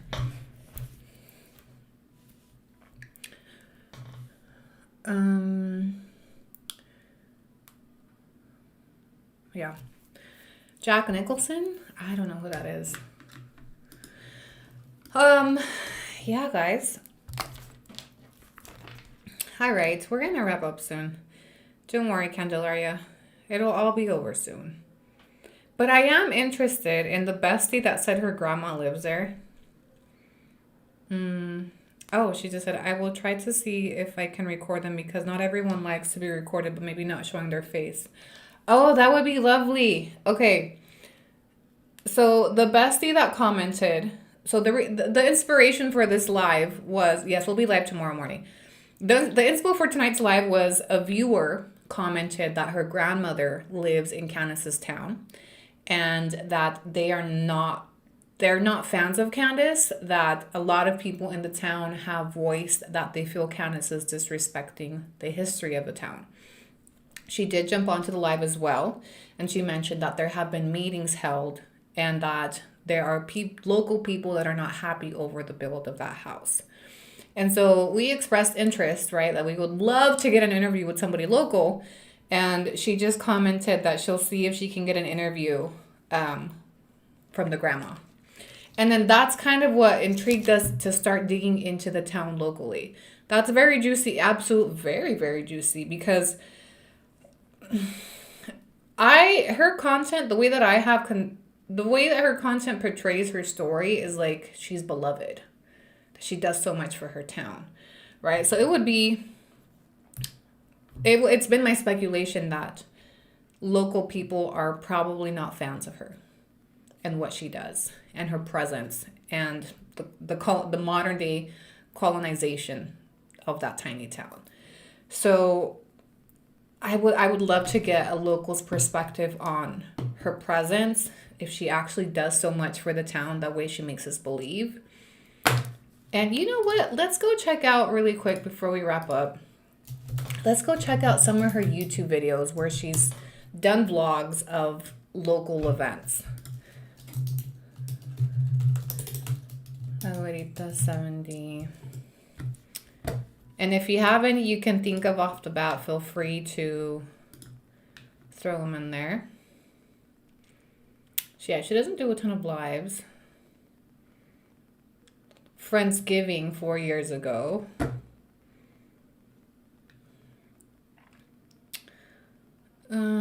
House plans. You know, something I have found very interesting, and kind of going back to the MBA. Where and when does she use that MBA? Because she doesn't have a workspace in her house. Okay, she's done a house vlog of her rental, of the multiple rentals she's lived in. And in one of the walkthroughs of her new house, she's like, oh, look, this is going to be my office. I've never really had a dedicated office space. Where does she do the work for the MBA? If she works for US-based clients and all that shit, where do you do that? You don't have a desk. You don't have a computer. Have you guys ever seen any content of her workspace? Because you would need a dedicated workspace to be able to do that. At least a little table, something. Okay, let me go into Annie's email. Whatever happened with the Lexus, I don't know, but that bitch was part of all the bullshit too. You know what I think happened with the Lexus? I think she broke up with her boyfriend and went back to the United States and then just ghosted social media. Okay, let me see what I can find, and I'm going to put the screen up so you guys can see what I'm searching through. But I'm trying to find some videos of something she's vlogged, an event in the town. Peregrinación and our pueblo. Hello from Mexico and welcome back to our channel. Today is day 1 of the Peregrinación, or the pilgrimage to the Basilica in Mexico City with Fidel and our pueblo. And it is about 1:30 in the morning. So I am getting the car warmed up so that I can move Dominic into the car.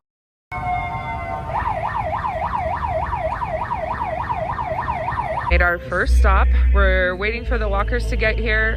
They take a path that the cars can't follow. So we're here before them. We wait here for them, and they have padrinos, and those padrinos provide things like coffee and bread and that along the way. So Fidel usually stays at the very, very back. Okay. When we're talking about the privacy of the town, okay, take note of how she's protecting their privacy or not. So that he can help anybody, so. Yeah. They said. This little boy is underage. That's a minor. These look like teenage boys just waiting for the parade or whatever. So far, so good. Ya llegamos.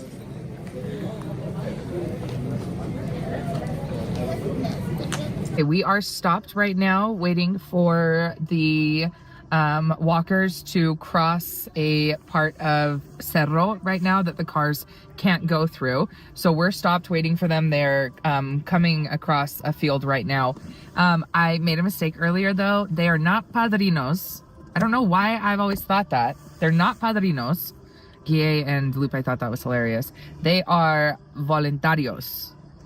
Where they're crossing, but yeah, so far so good. These guys are back here. They're pretty comfy. Lupe's back here too. Buenos dias. And then here's Guille. Oh, I thought. So this is what this looks like. So yeah, let me flip the camera around and show you guys.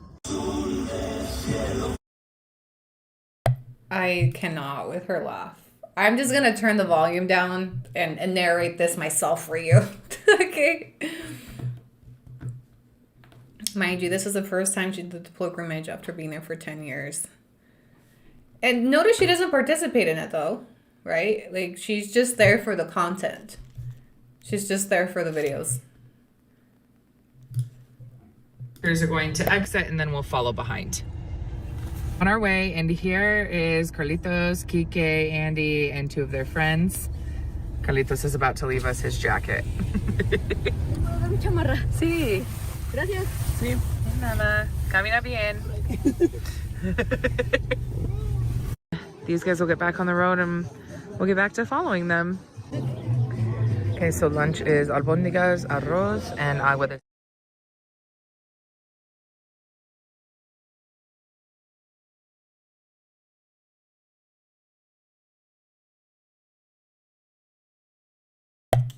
Content. Sorry, my mic was muted. But what I was saying is she's not participating, right? Not participating. Notice there's women that are participating in this. There's older women that you can see in the background. So she accompanies them solely for the content. And in this content, there's other people, there's other people's kids. Do you think she's asking for permission do you think these people know they're on this YouTube channel? You think these people know? Let's see, this video alone, 52,000 views, right? Significant amount, decent. So when she talks about, oh, I don't want to show you this, the privacy of my town, blah, blah, blah. Where is the privacy? This, mind you, is a religious event. This is religious. And what is Candace doing? Everywhere. She's got her phone all up in their face. But privacy. But we want to. But it's an invasion of privacy if she shows you what their houses look like. Oh, okay. Okay. It would be different if she was an active participant. If she's marching with them too, right? But instead, she's exploiting their culture and religion for views on her YouTube channel. Let's find another one. That was just a month ago. I want you compare this also to the animal shelter vlog where she wasn't in there helping. She wasn't volunteering at the animal shelter. She was just there to do this. Do the Independence Day parade. Let me see what other one I can find. Peregrinación Day 2 with Fidel en el Pueblo. Celebrating my 37th birthday. There you go. She's 37. A day in her life. Shopping. 9th Christmas living in Mexico. Christmas. Buying a used car. That's interesting. Let's look at the buying a used car. Actually, no. Let me stay on topic. I want town events.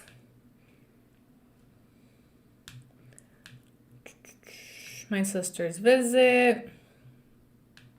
Friendsgiving. Dia de los Muertos. Let's watch the Dia de los Muertos. So today we're doing a Dia de Muertos vlog for you guys. It is both the elementary school and the kindergarten celebration for Dia de Muertos. And as you can tell, we have some stuff to do. Lupe did our makeup today, so I'm going to show you guys me and Dominic and the baby. And then we will take you out and show you what we're doing with our whole day today. So if you like what you're watching, don't forget to hit the thumbs up button. Don't forget to subscribe. You can turn on the bell for notifications. Yeah, let's go past Helping at Dominic's. ¿Quieres entrar en el mundo tech, pero no sabes por dónde empezar? When she takes her son to school, I always wonder if she's holding a camera out in public or if she's wearing a hidden camera of sorts of people. They got Jon Snow a beat up old car that is basically going to have to be rebuilt. Fergie is a registered Democrat. Did you look him up? Maybe that's why she divorced him. Good for him. Good for Fergie. Okay, let me skip. The kindergarten teacher asked me to come today because I'm also a teacher, so that's why we're here at the kindergarten today. And she said to bring Damon.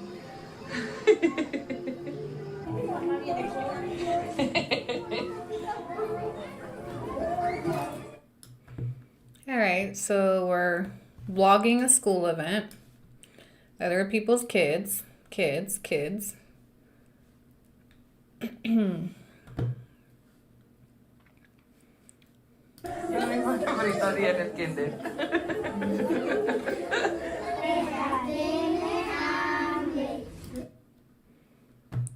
Trick or treat. Is this trick or treating? Are we trick or treating? So the kids' parents know they're being filmed? Probably. I mean, I'm assuming they see her. This is why I would be interested in a POV of, do they know that she monetizes off of their image like this? Do they know she monetizes off of these videos with their kids, school events, town events? Let me find another one.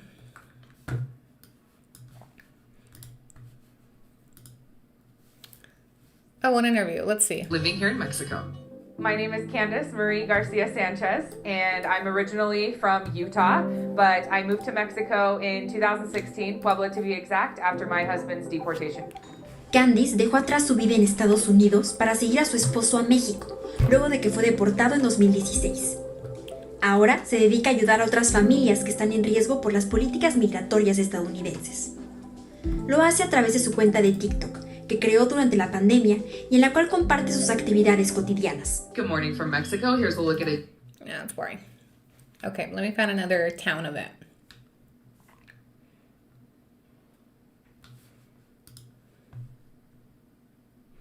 So the same picture I sent you before, black shirt, bald and has a beard. Yeah, him. Yeah.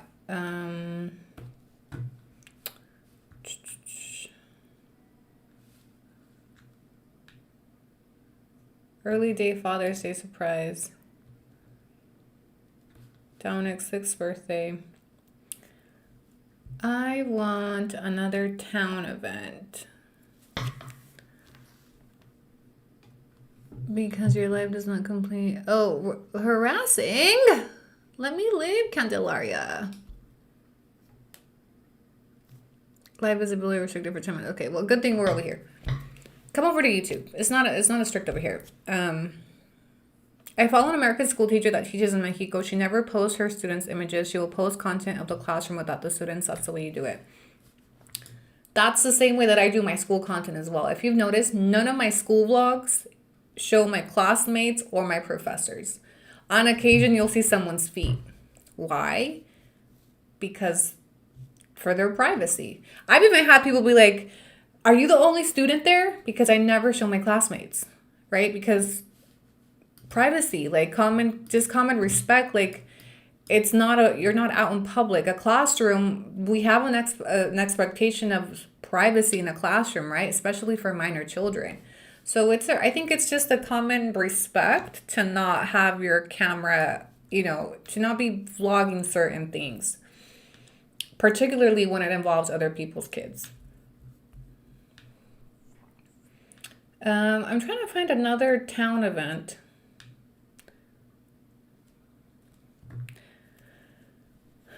Fergie looks like the actor that plays Richard Gere on... Yeah, my mom served visit home in Mexico or to watch that. I'm not finding another town event. Why did I feel like she had more town events on here? Christmas in Mexico, Nueva Zelanda, Volcanic Park in Puebla. La Quinceañera. Christmas in our pueblo in Mexico. Here we go. Let's do the Christmas event. Hello from Mexico, welcome back to our channel. So today is the kindergarten's Christmas parade. So I'm going to show you guys us decorating our float and putting it all together now that we have everything made. And I'll show you the parade, and Fidel is going to be the Santa Claus on our... So, buenas noches. Sí, ¿verdad?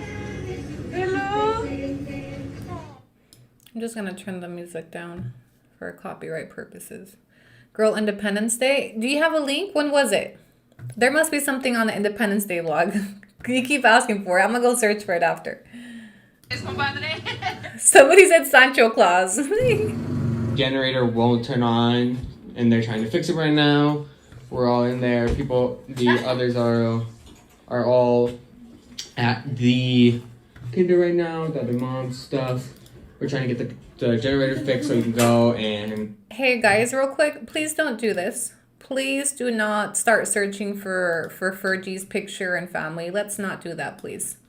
The only Mari, let's not do that. So we talked about why I didn't show it to you guys. So he's not a part of her vlog. He's not a part of her story.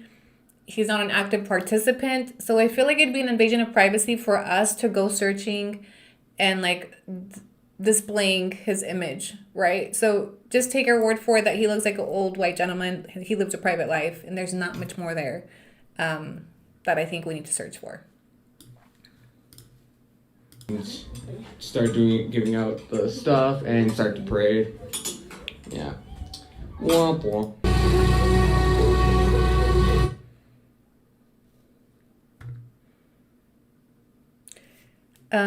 Kids off at school and she says good morning to the other moms and then say good morning and turn around real quick. Yeah, what I'm looking for is her interaction with the locals. Get it.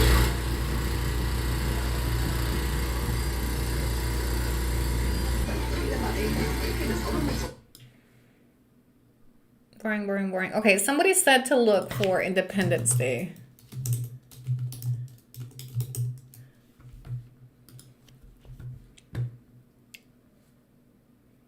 Is it this one? It's a short. This was 4 years ago. It's a TikTok vlog. Is that the one?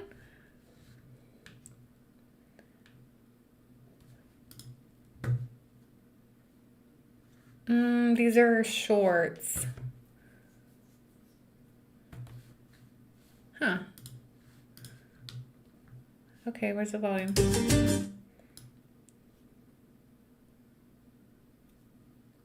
When she's at the store too, she didn't care to engage with people selling their stuff. She keeps it very short. Show me those vlogs.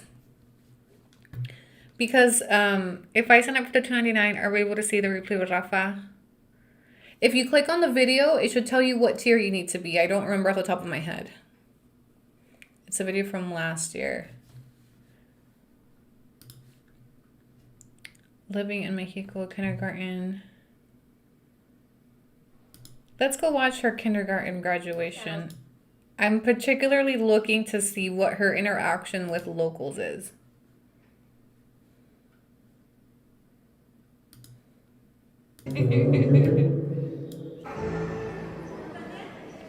ABC, or can you email me the link to the video referencing?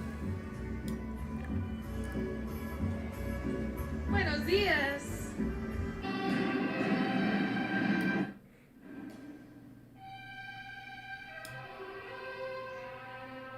See, I don't like this. I don't like this. If this was my child, anytime I've taken, like, I've done very few school event vlogs. One, because I don't want people to know where my kids go to school. But two, because these are other people's kids that I don't know if they want them on my channel. Right? I don't know if they want even if you don't know whose kids they are, what their names are, like this here, I'm gonna tell you right now, is a civil violation. Posting somebody's picture, using somebody's image without their consent, especially minors, is a huge violation, not only of civil, but can carry also penal code, penal violations. Now, I'm not telling you that because, like, oh, she's breaking the law, whatever, but it's an invasion of privacy. So when she tells you, oh, I can't do this because I want to respect the privacy of the town, that's a crock of shit, because you're over here exposing people's babies to monetize on your YouTube channel. Right? So the privacy is only applicable when it's in her benefit. She picks and chooses when she wants to protect privacy, only when it suits her. If it was about privacy, these vlogs wouldn't fucking exist. Mari M, thank you so much for the super thanks. And this is her first super on a live stream. Oh, I feel special. Thank you so much, bestie. I appreciate you.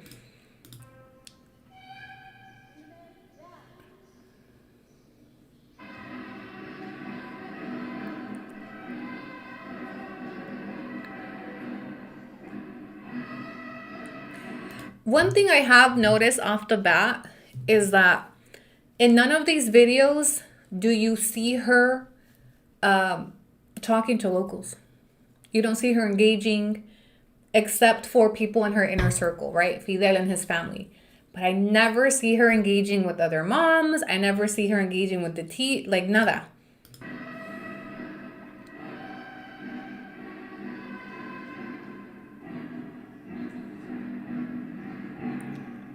The rest of the blog is just that. We had to correct her this year that people don't say Dia de los Muertos, it's Dia de Muertos, and suddenly she changed the los part. She's been here nearly 10 years and didn't know, which, yeah. After finding out about Acapulco Kids, this is maddening to see she's exposed. What's Acapulco Kids? Even in the U.S. asked to sign media disclosure in case they take videos or pictures, yeah. This thing of exposing people's children in school events on her channel is a huge violation of privacy laws, both for the parents and both for the kids. Day of the Dead. Here's another.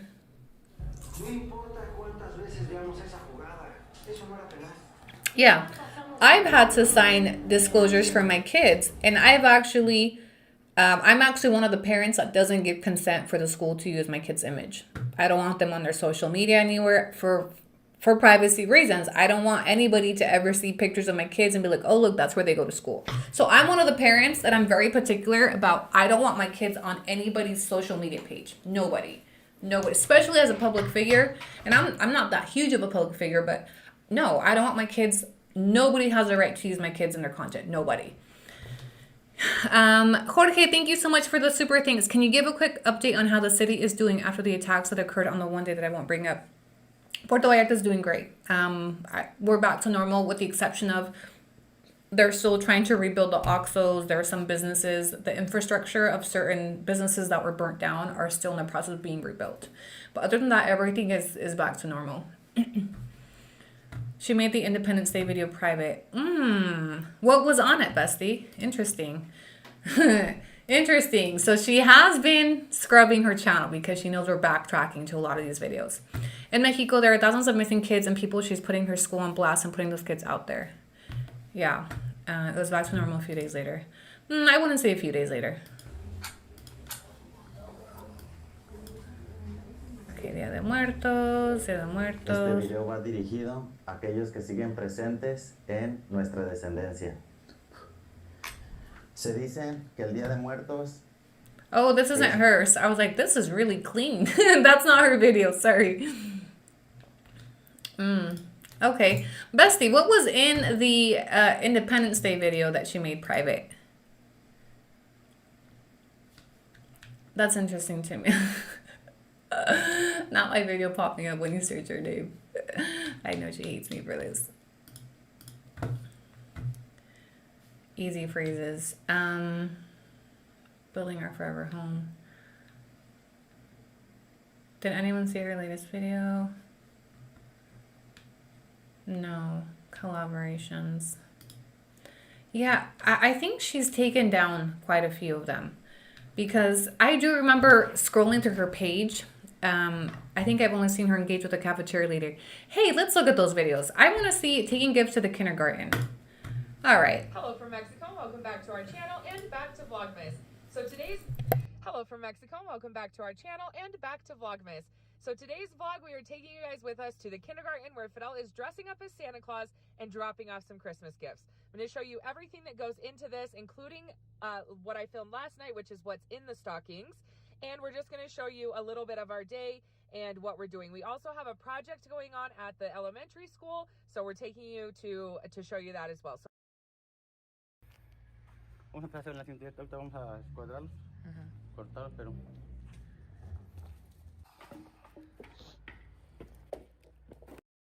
This is interesting. So we talked about earlier how what does she do, for the schools, this and that. And she talks about how they're doing a project. So at first I thought, well, maybe they were actually helping with something. They're putting together a nativity set for the kindergarten.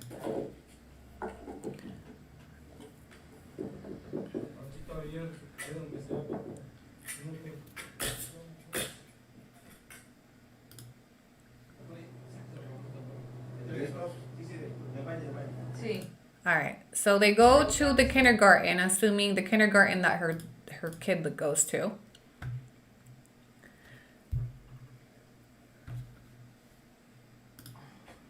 ¿Qué pasa con tu voz?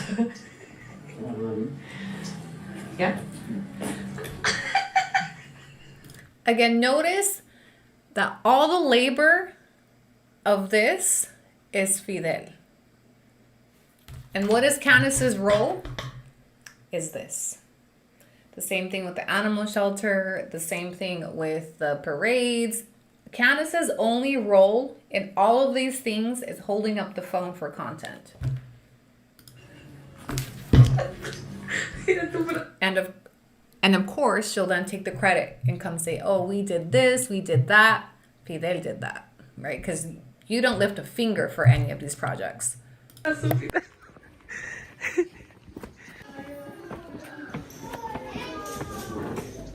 ¡Feliz Navidad! ¡Llegó Santa Claus! ¡Oh, oh, oh, oh! Okay, so right here, when you guys have said that, like, oh, she doesn't post the kids' faces in her class, right here. Everybody's kid is up for public consumption right here. Again, tell me how you would feel about this. If these are your kids and there's some big ass influencer coming to drop off gifts, how do you feel about this?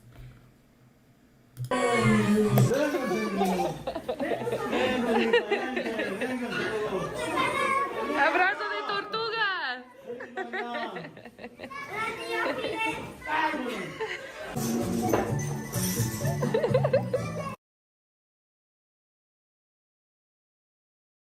And what are the gifts? A stocking with a coloring book. Again, compare the quality of the donations to the thousands of dollars that she brings in through these videos. This video alone had 81,000 views. Right, so it looks like some coloring books, some candy, un pelon, and some games. Right, so compare the quality, the investment of these so-called donations to the return of what this is doing for her brand, her image, and monetization. She made all that money back easy between this and the TikTok video. And on top of it, she adds to her image of she does so much for her community.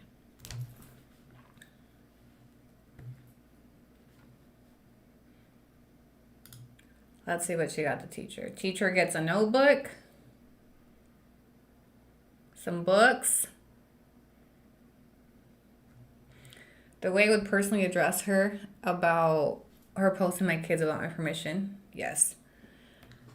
That's why I'm interested in how this town feels. And if they put this together that she's monetizing through these school events, town events, and what is she putting back into the community off of that monetization? Compare the return into what she's putting in. Those gifts were probably a value of no more than like 80 pesos each, if that. $3 to $4 gifts for each little kid. And how much did she make back on the video? Like the thousands of dollars, she'll dump thousands of dollars into material into her house, and she sprinkles peanuts of donations along the way. I think she went through and scrubbed a lot of the town events she's vlogged. I remember there was more than this. I'm pretty sure by now with this series, she's gone back and taken some stuff down.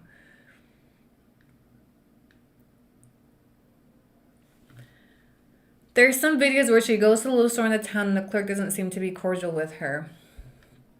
Start paying attention to her interactions with the locals or lack thereof. And that in itself is very telling.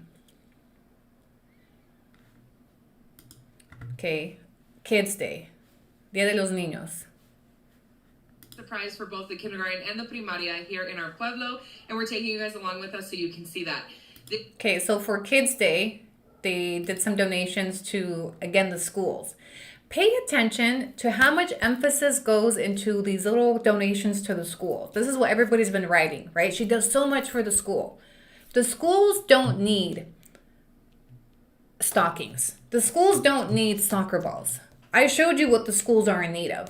Paint, infrastructure, okay?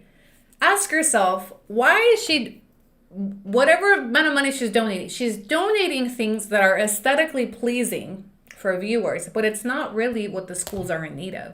They don't need these gifts. And they're also counting them and separating them so that we can make sure we have enough for all the kids. And if not, we can pick up a couple more before we get to the kindergarten and primary or elementary school.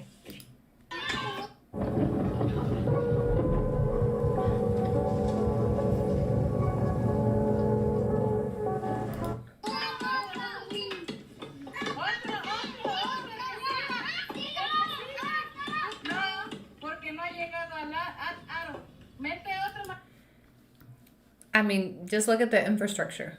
Look at the play area, right? So it's a very, very humble school. Very, very humble school.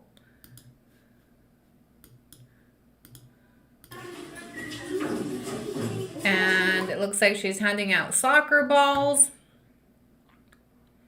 And yeah, they're gifts for the kids to win over the families, the teachers, but they're not actually going into the school. So I think that is an accurate statement to say she's donating to the schools. She's gifting the children the same way that she gifts the content creators. The same way that she gifts people to put them in her pocket. It's the same thing she's doing to this town. She's gifting to put them in her pocket. These are not donations. These are gifts. Flat out. You think each child needs a soccer ball? Probably not. But those are not things that have longevity. Those are not things that have anything to do with the school in itself. And then we're going to bring in pizzas.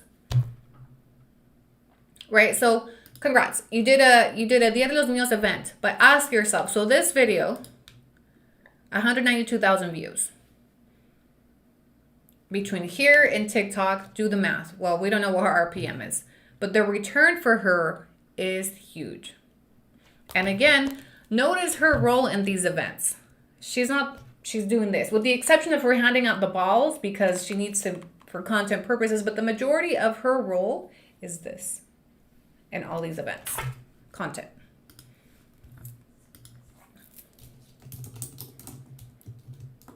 And yeah, the kids class that her kid attends, not the entire school.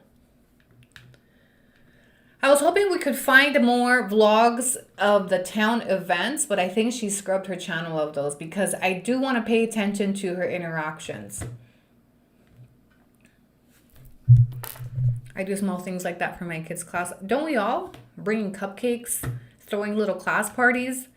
That's really not going above and beyond. Congrats, you're throwing a class party for, whether it's Kids Day, whether it's Christmas, you're hosting a classroom party. Those are not donations. Those are not donations. You're just gifting the kids, right? You're hosting parties.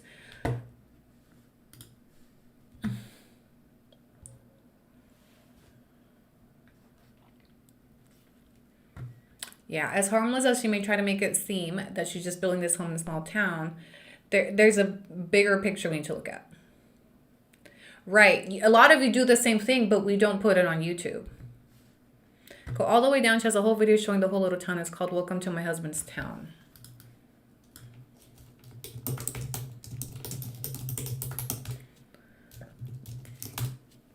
Let's search. Oh, this is her early content. So I'm done with work and Diego's done with school. So we decided to walk down to my suegra's house, which is where my husband and baby are. And we're going to go and surprise my husband so he doesn't have to walk home alone. So I'll show you guys the walk. Okay guys, here is my husband's hometown. As you can see, my husband's walking with a baby. We have our 2 dogs, well, 2 of the 4 dogs that we own. These 2 dogs always go with my husband to the campo to work. The campo is the fields where they grow things like corn, beans, peas, broccoli, lettuce, all.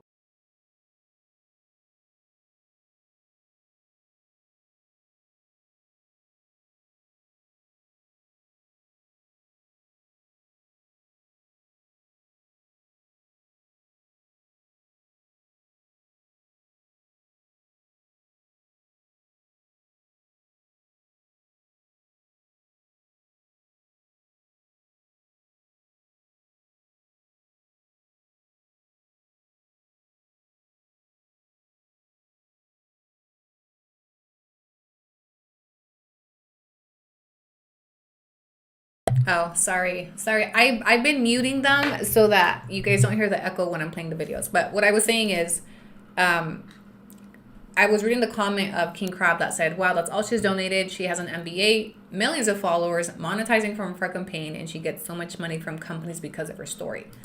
Exactly. So compare the size of her donations to the return from this content and the storyline and these people and these children that she's using for her videos. Compare what she's putting in to what she's taking home. Right? So it's peanuts. It's what I've been saying. It's peanuts. Let me go to her channel. Again, I really wanted to find more videos of her local interactions, but I think it's fair to say, honestly, that she doesn't have much interactions with locals. outside of her inner circle, which is Fidel, her employees, and the people that work for her. I don't see her, even in these community events, all I see her is doing this, right? I don't see her immersed. I don't see her building relationships. I don't see her building friendships. I see her employing people to a degree. Makes me wonder why we don't see more of the heavily funded animal shelter. We talked about that in one of my videos, that at this point, she's been saying she donates to them for years. There should have been, if that was true, she would have been vlogging the progress. Look, they went from this to this. There's been no progression. There's no updates. There's no, where is all that money that she's been donating? Maybe under shorts where she walks the kids to school. All right, let's see her taking the kids to school.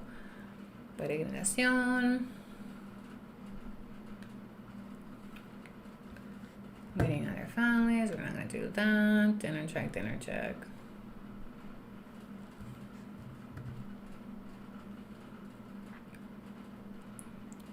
She doesn't interact because I believe she still also carries that superiority to them.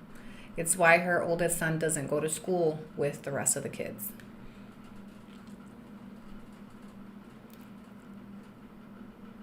Teaching English. School lunch. Let's look at the school lunch vlog.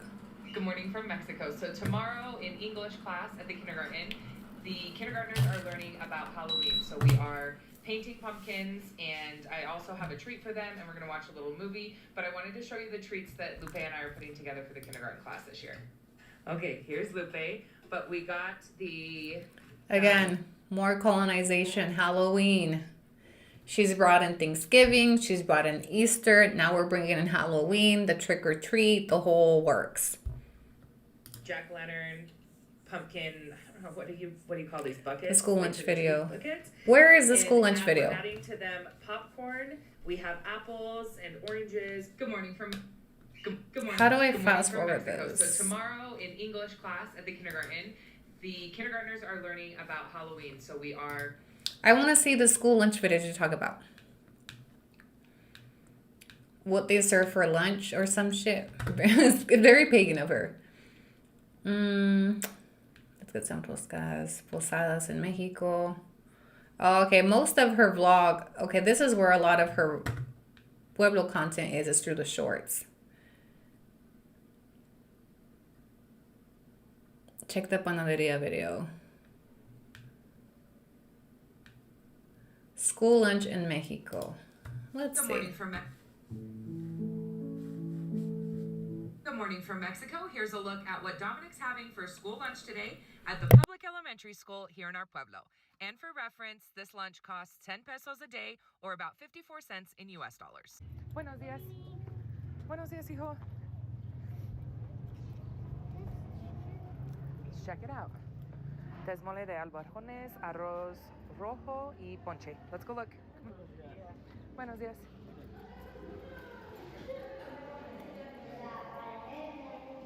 Buenos días.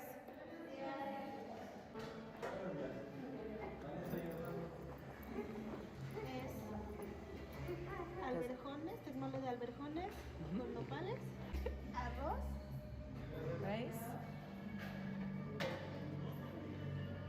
Ponche. Mira, ponche. Muchas gracias. I told you. I didn't know you still had money on your account. Buenos días, maestra.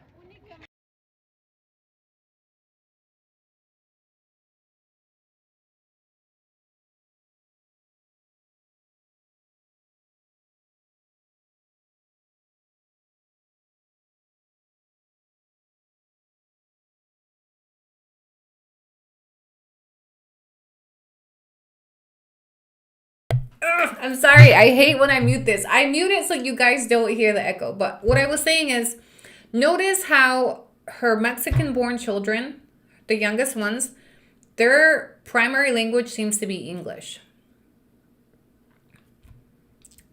Dominic's primarily, and she communicates with them primarily in English. Mexican-born children. Why aren't they learning Spanish? I know. I unmuted it. She vlogs a local bakery. Okay, let me search the bakery video. Or the panaderia. The pan dulce.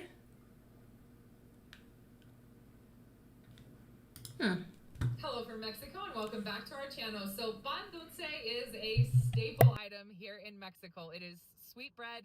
It is very popular. Pan and cafe is something that I think I've been offered at everybody's homes here when we've went in. But I got invited to come and film at one of our local panaderias, and I'm taking you guys with me so I can show you. She said she was invited to come film. All right. I am filming this over the span of 2 days because they start at 5 o'clock in the morning and they end at about 2 or 3 in the afternoon. So I do have to do. Oh, when I just built a budgeting app with Base 44. Interesting. Can it generate reports? So I've been muting on and off. When I start playing it is when I mute it. Okay, buenos días. Sí. Nuestro es 5 años apenas yo. Oh, okay.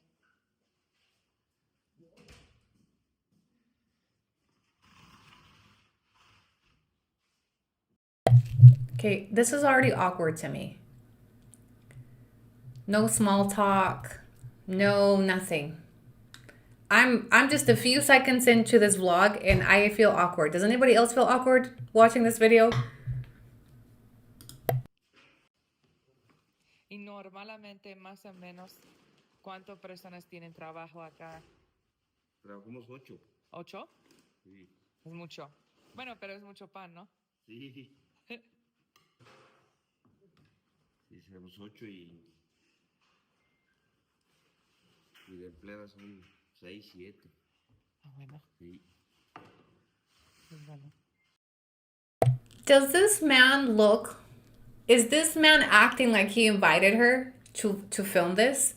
Don't you think if she had received an invitation and they were welcoming it, yeah, come vlog us to promo, whatever, don't you think he'd be a little bit more lively about this? Okay, just wanted to give you guys a look at what that panaderia looks like. This is first thing in the morning, so a lot of the bread and that isn't all set up. And they do have somebody here that gets everything set up. Also, I want to talk about the disrespect as she's vlogging this and speaking in English. Okay? These people probably don't speak English. Otherwise, they would be speaking English together, right? So she's doing this in another language as they're working. That's disrespectful to me. And I understand why you pointed this video out. This video is pissing me off too. It's giving they're performing for her channel and they don't even know what the fuck she's narrating. You see what I'm saying? While the rest of the workers in the back are starting to Right, she could have just vlogged it and done a voiceover, but this is just icky to me. prepare to start baking some bread.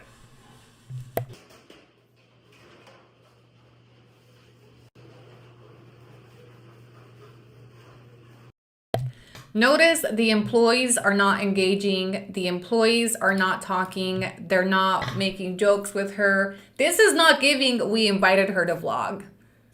This is giving uncomfortable. This is giving awkward. This is giving... If they had invited her, don't you think they'd be a little bit more lively and engaging? And you see what I'm saying?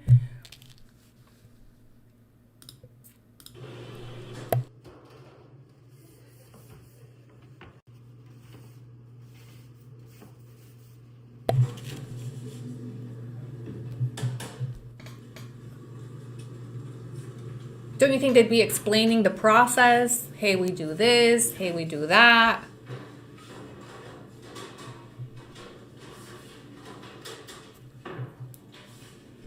No, smart, no, like...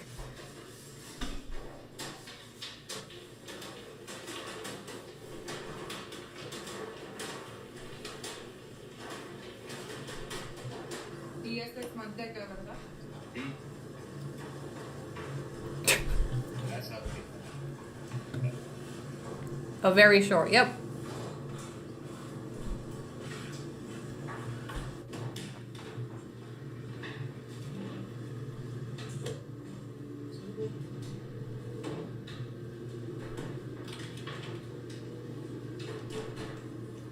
No eye contact, no. Yes, it's almost like she was just in the way.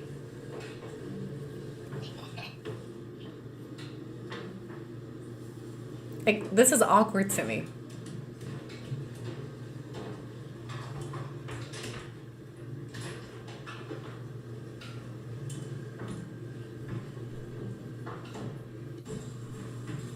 Were they paid for this? Did she donate to this bakery? I don't even think she said the name of the bakery. Mis hijos encantan estos. And of course, all of this bread that they're making right now has to rise before they can start baking.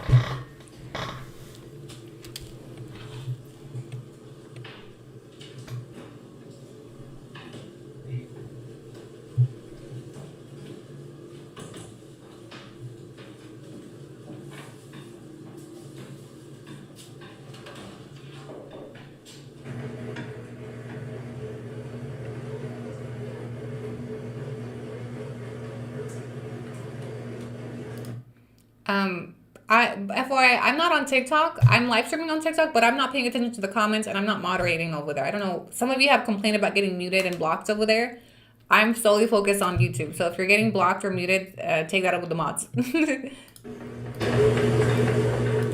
right, we're gonna make this go faster.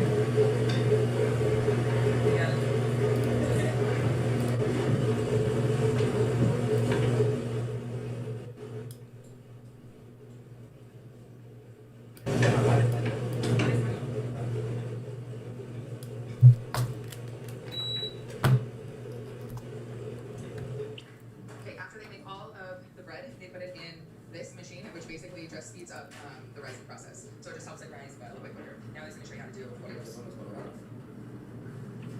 De rojas. Mis hijos encantan estos. This is the red that my kids always eat. So the funnest part for me right now is trying to like see the dough they're putting together, and in my mind figure out which one of the pieces of bun it is once it's completely finished. I just want to ask, like, why wouldn't you do this in Spanish? You know, if you're among Spanish speakers in a local bakery and they invited you to vlog, why wouldn't you be narrating this in Spanish, at the very least out of respect? I don't know. I just think that's so distasteful on her part.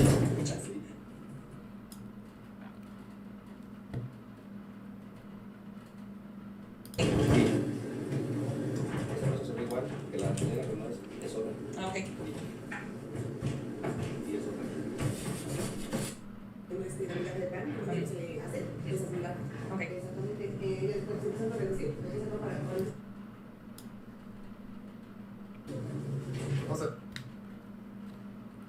It's giving my pueblos a museum. ¿Tu mañana?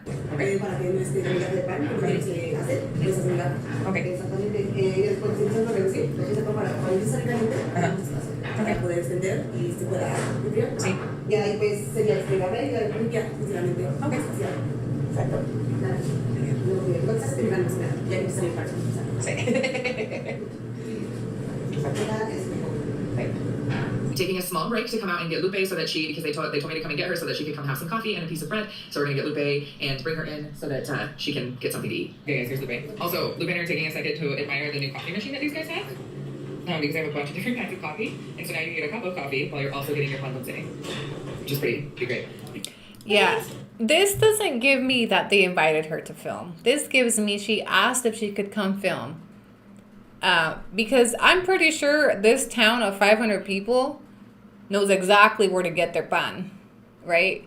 She doesn't live in a tourist town where she could be helping promote or give them exposure. They don't need no collaboration with Candace, I promise you, okay?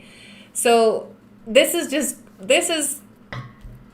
it's giving, can I come to your bakery to get a video for my YouTube channel and show my followers?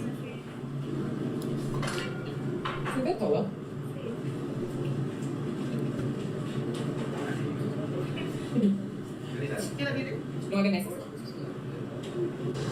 Proof that they actually do take a minute.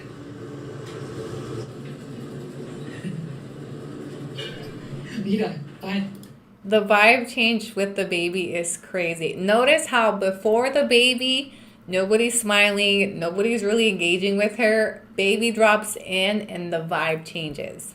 They're friendly, they're smiling. Why point that out? Because it shows you that they're not receptive to her.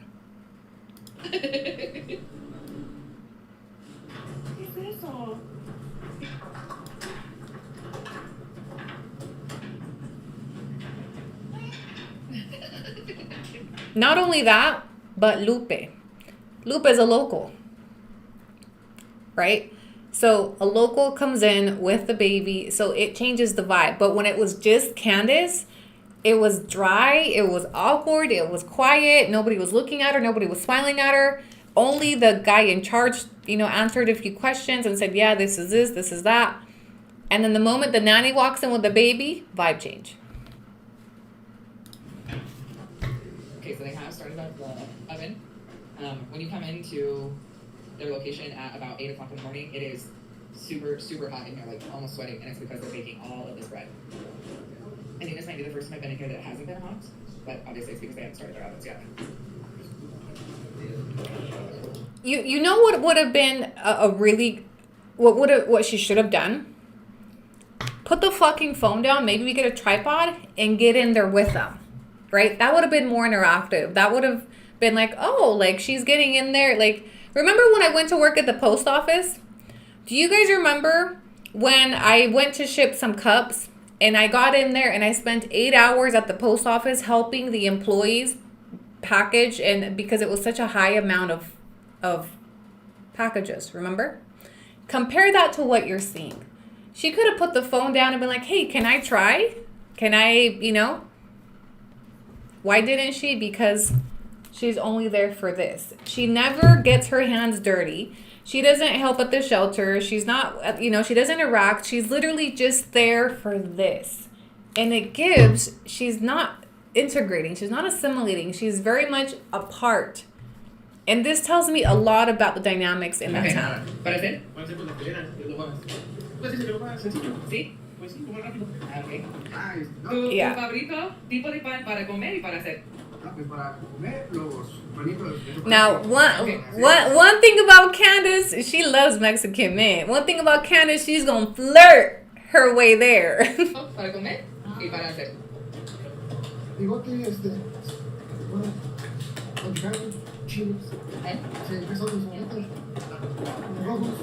A los rojos, sí.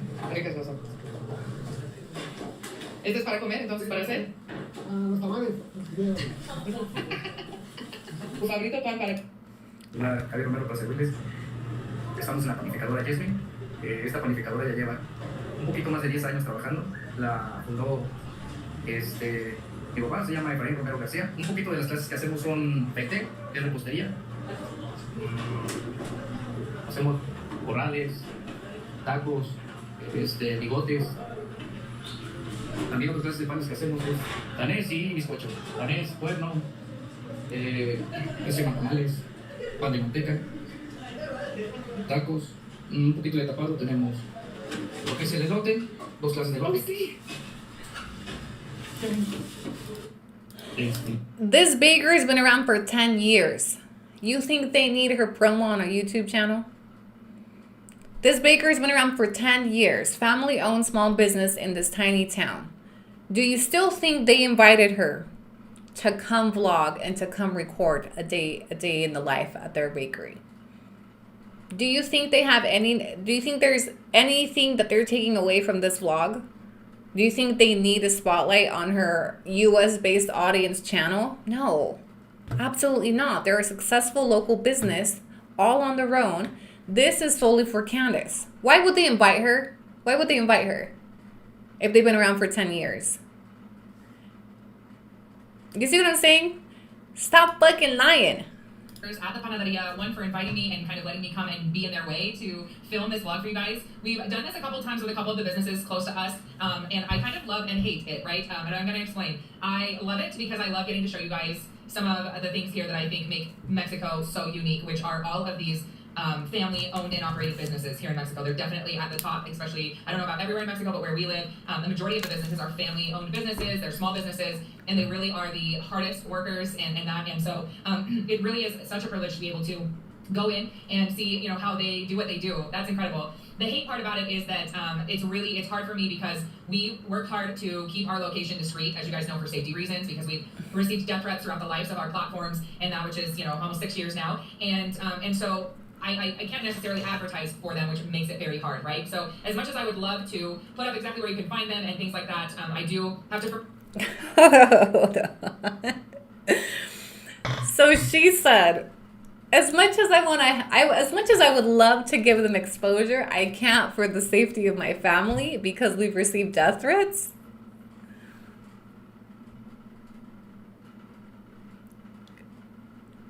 What is wrong with that statement, chat? Number one, I call cap. I don't think she's ever fucking received a death threat. So this wasn't for them then. This was for her. This is a beautiful bakery, very yummy, but I can't tell you where it is. I'm going to gatekeep it for the safety of my family, but I'm going to show you so I can monetize. So why vlog? So why vlog? For her monetization. If this wasn't to at least give them promo or tell you this is where you can find amazing bread, then why is she there? For her monetization. First and foremost, protect the safety of our family. So, but I will tell you that if you want information, and now you can email me, we can talk about it. The guys also made a joke. They said they're all single. If anybody out there wants to get any of their numbers, of course she would know that they're single. you can also send me an email for that. No, they were absolutely fantastic. It is so hard. It's so hot in there. And the other part of it is they work so hard. And I'm obviously not surprised, right? But such hard workers, such a demanding job and thing to do. But also, as I think I stated in the video, because I'll have to go back and watch it, but as I stated in the video, it really was like filming art for you guys. Baking and bread and all of that is very close and near and dear to my heart because my grandmother baked bread and cookies and cakes and all of that while I was growing up and really, really made me fall in love with baking and... Okay, that's enough. Yeah. He actually gave the name of the business. One of the workers did. All right, so if it was really about the safety of my family and privacy, we wouldn't be watching these vlogs to begin with. Again, privacy when it's convenient for her, but where's the privacy for everybody else? Why do you think, if she wasn't going to shout them out, why would they invite her to come vlog? Do you still believe she was invited to vlog? No. She wasn't. She probably invited herself. Because otherwise, what would be the point for them to be in there with her, getting in the way, and for an entire fucking day? That makes no sense.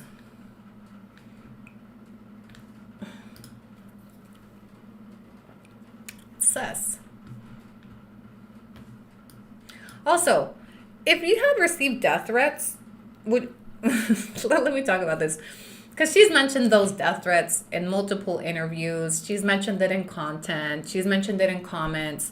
She says everything she does, certain things she does is always for the safety and because of these death threats. If you receive so many death threats, why would you continue to make family content?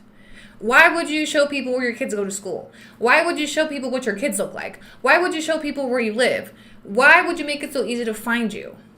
I don't think she's ever received a death threat. What I believe is she uses the safety of my family as a way to justify certain things because then people won't question it.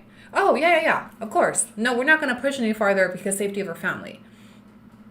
Do you see what I'm saying? I think she uses as a crutch to try to conceal certain things that wouldn't benefit her. I don't think she's ever actually received a death threat. I don't think she's ever actually been concerned for her safety, or she wouldn't be fucking family vlogging. Okay? Out here, you do take that shit serious. And even if she's receiving threats from people abroad, like, if you're actually receiving multiple death threats, would you continue making content about your kids like this? Would you continue showing people how much money you have? Would you continue showing people this big-ass, beautiful white house? Would you continue putting yourself on the fucking map? Because, mind you, we found the map because of her content. So I don't think it has anything to do with privacy or safety. I think it just has to do with using that as a crutch when it's convenient. The same way when she was afraid for her safety, when she was talking to these creators about me and all the other stupid shit she's done with the afraid for her safety. I think it's just a fucking crutch to shut the door when it could impose a threat on people questioning her narrative, on the size of the town versus the size of her house, the 500 people, the pueblo ejidatario, all that shit. A person that receives death threats in Mexico is not going to be doing family vlogging like this, okay? I have never received a death threat, ever. And mind you, I'm very messy. I'm very controversial. And I can tell you that I've never received a death threat. And even then, I don't feel comfortable putting my kids. There's certain things that I do to safeguard my kids because I'm actually concerned for their safety and their privacy. As a public figure, I don't want to put a target on my kids, even though I've never received death threats. Okay, so there's things that I take certain measures on so that my kids have that privacy, and because I am concerned for our safety as I'm a content creator, not because I've received threats, but I take proactive steps so that if something, you know what I'm saying? Like, privacy is actually a thing is important to me. My kids' safety is a thing to me. It's why I don't vlog their school events. It's why I don't want people knowing where they go to school. It's why I don't do vlogs of what tiendita I go to. It's why you guys don't know what I drive. It's why you guys don't know where I live. It's why I don't do content around my street. So I take proactive steps to safeguard my family's safety and privacy. This is not a creator that is concerned about privacy. I'll tell you that much. This is not a mother that's concerned about the well-being or privacy or safety of her kids. And if she had actually received death threats, she wouldn't be posting like this. So when she constantly says, oh, I can't do this because I've received death threats, crock of shit. It's a crutch she's using to try to conceal information that wouldn't be beneficial to her narrative. Somebody that's afraid for her safety doesn't move like this. And I'll remind you, she's married to a Mexican that knows how things work out here. Okay, so we can't even try to give her the excuse that she's a dumb blonde out here and doesn't know how things go down. She's married to a Mexican in a tiny town that knows how things work. Now, I want to take you back to when her truck was stolen. Petty crime like that in tiny little towns is very uncommon because it's so small. Who's going to steal your truck in a town that small without people finding out who did it? And people do take matters into their own hand. So I'm just questioning a lot of things. The fact that they live in this small of a town and certain things that the shit don't add up. Okay. But in summary, I don't believe her. I'm scared for my safety. I think it has more to do with, I don't want people poking holes in my story.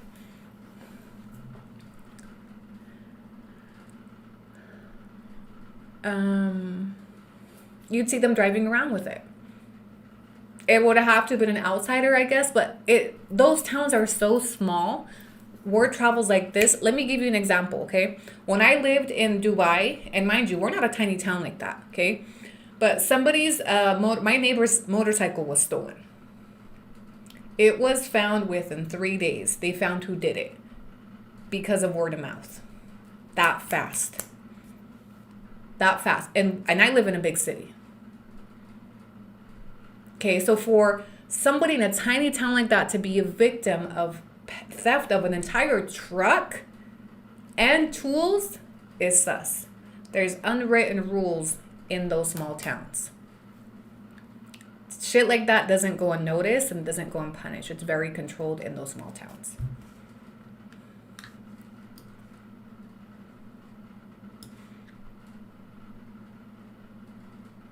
Yeah. People are not about to drive out in the middle of nowhere. Right, and she lives in the middle of nowhere. So who would be driving through to just pick up your, And then the other part of this is maybe. And where did they get word that you had a big ass truck with tools? Probably your content. But that hasn't stopped her from continuing to vlog everything they have. So again, this is not a creator that's concerned about her safety. In fact, this is a creator that moves very comfortably in a foreign country. And very, very not humble. Very, look at me, look at my house, it's the biggest one. This is a creator that walks around everywhere like this, speaking English among locals. This is a foreigner that moves like a foreigner in a foreign country. She is not concerned about safety. Somebody that is actually concerned about safety, one of the things you're going to do in a small town like that is try to blend in and try to not bring attention to yourself. That big ass house is drawing all sorts of attention to her, I promise you.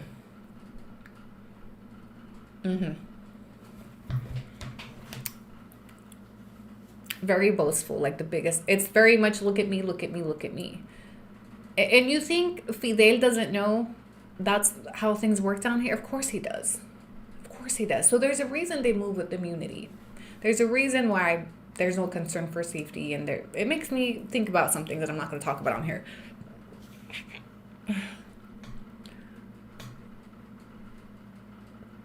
That's why they say pueblo chico, infierno grande. Yes. All right, guys, we're going to wrap up soon. We're going on 3.5 hours. Okay, we will be live tomorrow, earlier in the day, so we'll have more time. Dia del Niño. Yeah, we blogged a little bit about that.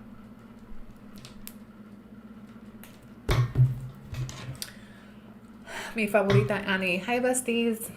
Sorry, I wasn't really paying attention to TikTok comments. I was more over here. I have no idea what's been going on. Shout out to Analia for moderating our chat. Analia, let's just mute. We don't need to block. Just mute him. Your tuna sandwich. It wasn't mine. I already ate. That's fine. No, let's just mute him. We don't need to block. Just mute him. I actually wasn't paying attention, so I don't really know what was going on down there. So if you got blocked or muted, go take that shit up with Analia. But I do want to, like, for the amount of people, like her fans that jump in there, I don't understand why they continue to come in here, because we've established, like, we've been doing this for a few weeks now. Like, get with it or get going. You know, like, this is not content for her fans. We're on a deep dive. We are invested. We're obsessed, as you'll call it. We're jealous, as whatever, you know. Let them have it. I'll let you have it. But can y'all just let us do our thing, please, in peace? Can you let us do our research and our, you know, our deep dives and our town tours and our watch parties in peace, please and thank you. I did submit a grammar request for the police report. We're waiting to hear back on it. We should hear back by next week. Hopefully sooner would be amazing, but I don't know how soon they'll get back to us. Prepared to be jumped by the chat. Yeah. So I've enjoyed keeping this. It's been kind of like an exclusive YouTube series. Yes, we've done lives, but I've kind of stopped reposting clips because most people on TikTok don't have the full context. And so, like, even when I posted about her mom being a Trumper, like, people don't understand the context behind it. So I've enjoyed this being like a YouTube exclusive series. I've enjoyed these deep dives, these lives, the receipts, all of it. I really only go live on TikTok to feed people over here from TikTok. So if you want to catch up on the context, head over to my YouTube channel. That's where all the receipts are, the replays are. I invite you to join our memberships if you want to support the cause, if you want to be part of the research team, because some of this we're paying fees for certain things, but so far, so good. So thank you to all of you guys that have been a part of this series. Personally, I've really enjoyed it. It is a YouTube telenovela at this point, yes. So today, as a recap, we took a tour of her town. I pretty much did a town reveal, okay? Prior to this live, I had been trying to safeguard certain things because I don't want this to turn into, oh, Annie's doxing her, blah, blah, blah. But again, I think her need for privacy no longer outweighs the public interest in this little town. I think it was, and I've been holding on to that for a minute, right? I didn't come on here and say, oh, this is where she lives. But with the comment that the bestie made about how people feel about her, and I wanted to be able to show you guys what the actual needs are of that town in comparison to what she donates. Rebuting that narrative that she's been able to curate for years, that she does so much for her town, when we've seen that she actually doesn't do shit. There's a lot of things she could be doing, and in the course of the 5 years, she's done minimal. So we went through the town page, we went through the government Facebook page, we compared certain social needs, donations that are needed that she's never mentioned, and you guys can continue doing research if you want. I would be interested to see as we get deeper into this deep dive if we have people from that town come forward. And that was the other reason why I kind of wanted to open the door to the town, because I would love to see a POV of a local, how they feel about her presence, the activities she's partaking in, like bringing in the foreign language, bringing in the foreign holidays, bringing in other foreigners to her big, beautiful house. All that. I want to start diving into that. So in conclusion, she throws classroom parties for her children's class. They're not actual donations to the school. And I do think that the school's needing donations for materials, that she hasn't even taken part in that, although she's building a fucking house and she has every opportunity to bridge some of those resources through sponsorships or collabs for those classrooms. That speaks volumes to me. The fact that the schools have actually been needing supplies that she has access to. They needed paint. And she was just purchasing paint for her house. Right? So these schools don't need fucking Christmas gifts and soccer balls. She has the ability to bridge so much to that town. And in the time that she's been there, she could have done so much. But instead what she's done is she's funneled everything to her fucking big, beautiful White House. That's fine. But the problem I have with it is the misrepresentation, like she's putting back into the town, like she does them a favor. Like her presence is saving this town in some way, when actually all she's doing is colonizing it. This is modern day colonization. And I want you guys to notice the power of one white woman in that town. With one white woman, she's brought in English, she's brought in American holidays, she's taken croplands. One white woman. The power of one white individual in a small, tiny town like that, and what the ripple effect has been in just 5 years. One person, one foreigner in that town. That's alarming to me. And that white person is going to bring in more, because naturally that one white person has family. She has friends. Look at the creators she's bringing into the town. Carlos, all these other creators that she's brought in for Thanksgiving. More foreigners into this tiny little town. What does that do? You start to take up a big space in this small town with your foreign culture, your foreign language, your foreign holidays. It's modern day gentrification, and she's never been called out for it. I find that fascinating. The amount of Mexican nationals that are deported, that we are criticized heavily on social media for gentrification. But her story, and maybe she's just done a good job of filtering her comments, I've never seen anybody call her out for gentrification, ever.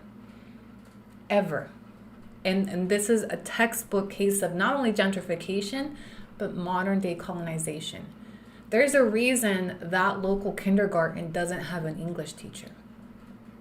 And she thought she's doing them a favor by volunteering her services. You're doing them a disservice. You're imposing your Americanness onto this tiny, tiny town. Why are we glorifying that?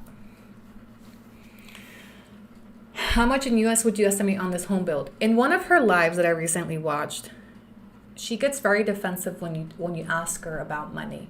Somebody asked her, could you estimate how much you've spent? And, she was like, I don't really like to go into that because, it's just not realistic. And there's just some things that we want to keep to ourselves. And I feel like we should be able to keep some things private to ourselves. The reason she's never talked about cost. She's never talked about cost because it would be an uncomfortable conversation on social media. How much is this house costing you? Thousands and thousands and thousands. Why hasn't she ever taken you on a material run? One of the things that people are really intrigued by is the cost, the price comparison. The reason she doesn't talk about cost is because it would put a spotlight on her. Because then people would compare, damn, well, house is over there, well, this over there is this, and hers is this. People would start to see the drastic imbalance of her economic power versus the towns. regardless of where she's at. Even if it was Puerto Vallarta, even if it was fucking Cancun, her economic power is so great in comparison to locals. And that's what she doesn't want people to notice.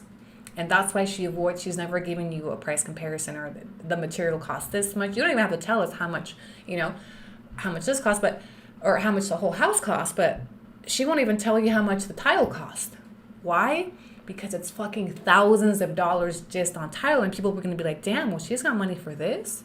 That's a lot of money. How much money is she making? She doesn't want to spotlight that, but why is that important? Because it acknowledges her privilege. It acknowledges the privilege. The other lady said building a house like that would still be $300. I think it's been way more. I think that house is getting close to $1 million. I think that house is close to $1 million. Absolutely. I think that 300 in material and close to $1 million easily. No, you guys are underestimating. Way underestimating. My house in Puerto Vallarta, probably, what I did to my house was probably around $250K. Tiny compared to what she's doing. Her house is close to $1 million. If not already there or surpassed it, I promise you. Take it from somebody, dollars. Take it from somebody that's built. I have a basic knowledge of material, labor, all of that. Size, close to $1 million, if not already past it. Dollars, not pesos, dollars. Between labor, material, and she's been doing this for years. Years. This house is nowhere near 250. It's close. It's over $1 million. The land. Oh yeah, you guys are lowballing. You guys are being very generous. But as somebody that has knowledge of what the cost of living is here, labor, material is not any cheaper than the U.S., mind you. Okay, how long she's been building for as well, how big it is. No less than $1 million if she's not already past it. Bathtubs in every fucking bathroom, double sinks. Like it's an American house built in a tiny Mexican town. That is an American house. American engineer, American designed, American funded.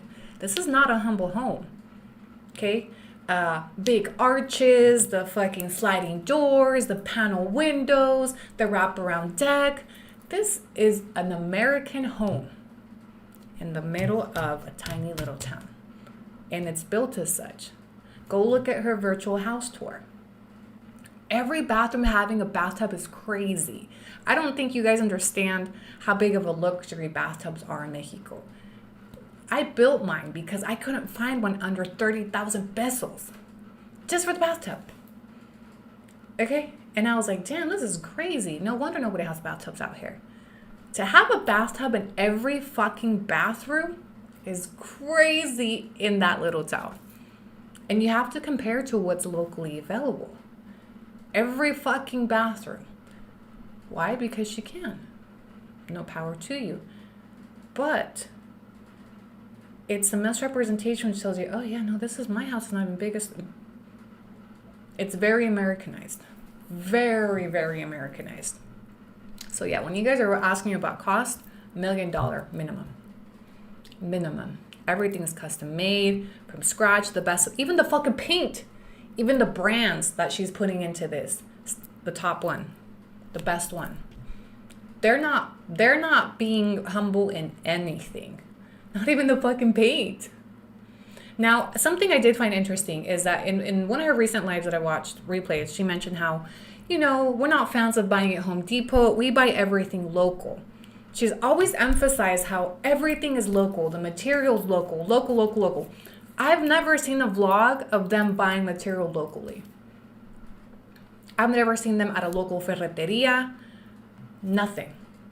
I saw her buy tile from the fucking expo in Mexico City from Interceramic, which they're a huge company. So she tries to make people feel like this house is pouring back into the town. We're buying everything local. Where? In that tiny little town, I don't even think they have local material. We just walk through it virtually. There's no, like, at best, local ferreterias, what she keeps saying, you know, the costs are this and that because we're buying everything local. We're not a fan of Home Depot. Have you seen a vlog anywhere of her buying material locally in that town? Bear paint is not local. That shit's state of the art. That's probably the most expensive one. Ni Comex se atrevió tanto. Local ferreterias don't have Bear. Local ferreterias don't have that amount of tile that she just brought in from Interceramic. But nobody's ever questioned this. So go fact check this. Those bathtubs are not from local vendors. They don't even have bathtubs in there. I guarantee you nobody in that town has a fucking bathtub. All that shit is imported from Mexico City. So she lies to you when she's telling you, we're buying everything locally. Where? Show us a vlog of her buying material local, because she's had to have bought a lot of material by now. Everything's probably brought in from Mexico City. That tiny little town is not equipped for a big build like that. So I also think that's another misrepresentation where she constantly tries to tell you guys, yeah, we're doing everything local. By local, go. We don't like Home Depot. We put everything back in. No, bullshit.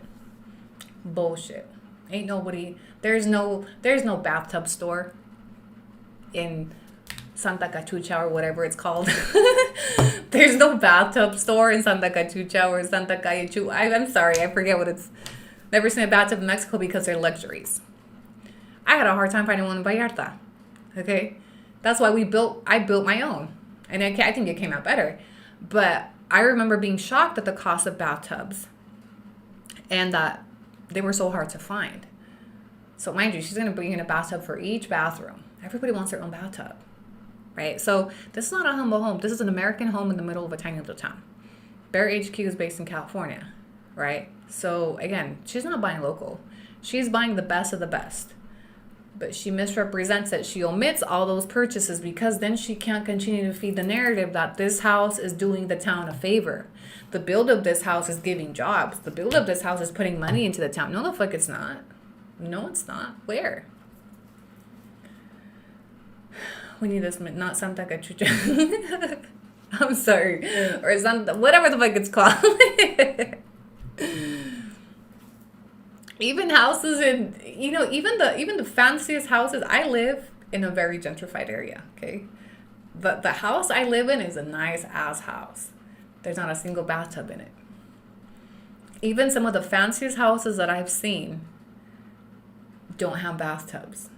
So one, they're not culturally as common here. It's an American thing, which is why I want a bathtub, because I was used to having a bathtub in my homes in the US, right? And just putting a dryer too. I have a dryer. Dryers are pretty common. Yeah. You're so salty. I think I'm pretty sweet, actually. All right, guys, we got to wrap up. It's 11. I already went way over my time. I got to go. I got to get in the shower. We'll be here tomorrow. Don't worry. For those of you that missed the replay or missed the beginning of the live, I gave you 3.5 hours of another deep dive into her town. And I hope that this opens the door for people from that town or people that know people from the town to start reaching out and seeing, like, how do the local people actually interpret her presence? How do the local people actually... Does she actually do so much for the town the way that TikTok has conditioned viewers to believe? All right, we're going to jump out of TikTok first tonight. Thank you for joining me. And it just keeps getting better and better, juicier and juicier, more intriguing. And we just keep, it's like an onion. There's just been so many lies. Every time I think we're getting to the end, we come across something else. I'm like, yo, this is messy too. We would love to hear from the people of the pueblo. I would love to get some intel. And you know what? The videos alone, I have been speculating on this for some time. But now that I've watched some of the videos with her local interactions, the bakery video, I'm spot on when I tell you they're not a fan of her. Or Fidel, for that matter. All right, guys, I gotta pee. I gotta go. We'll catch you guys tomorrow, okay? I'll be here earlier. Tomorrow I just gotta go ship cups, and then we'll do an early live. Okay? It's the gift that keeps on gifting. Make sure you guys like the live. If you're here, like the live on your way out or your way in. Hype the live if you can.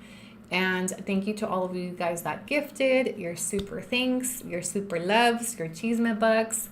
And as always, don't forget that there's a link to join memberships pinned in the description or pinned in the chat. And I'll catch you guys on the flip.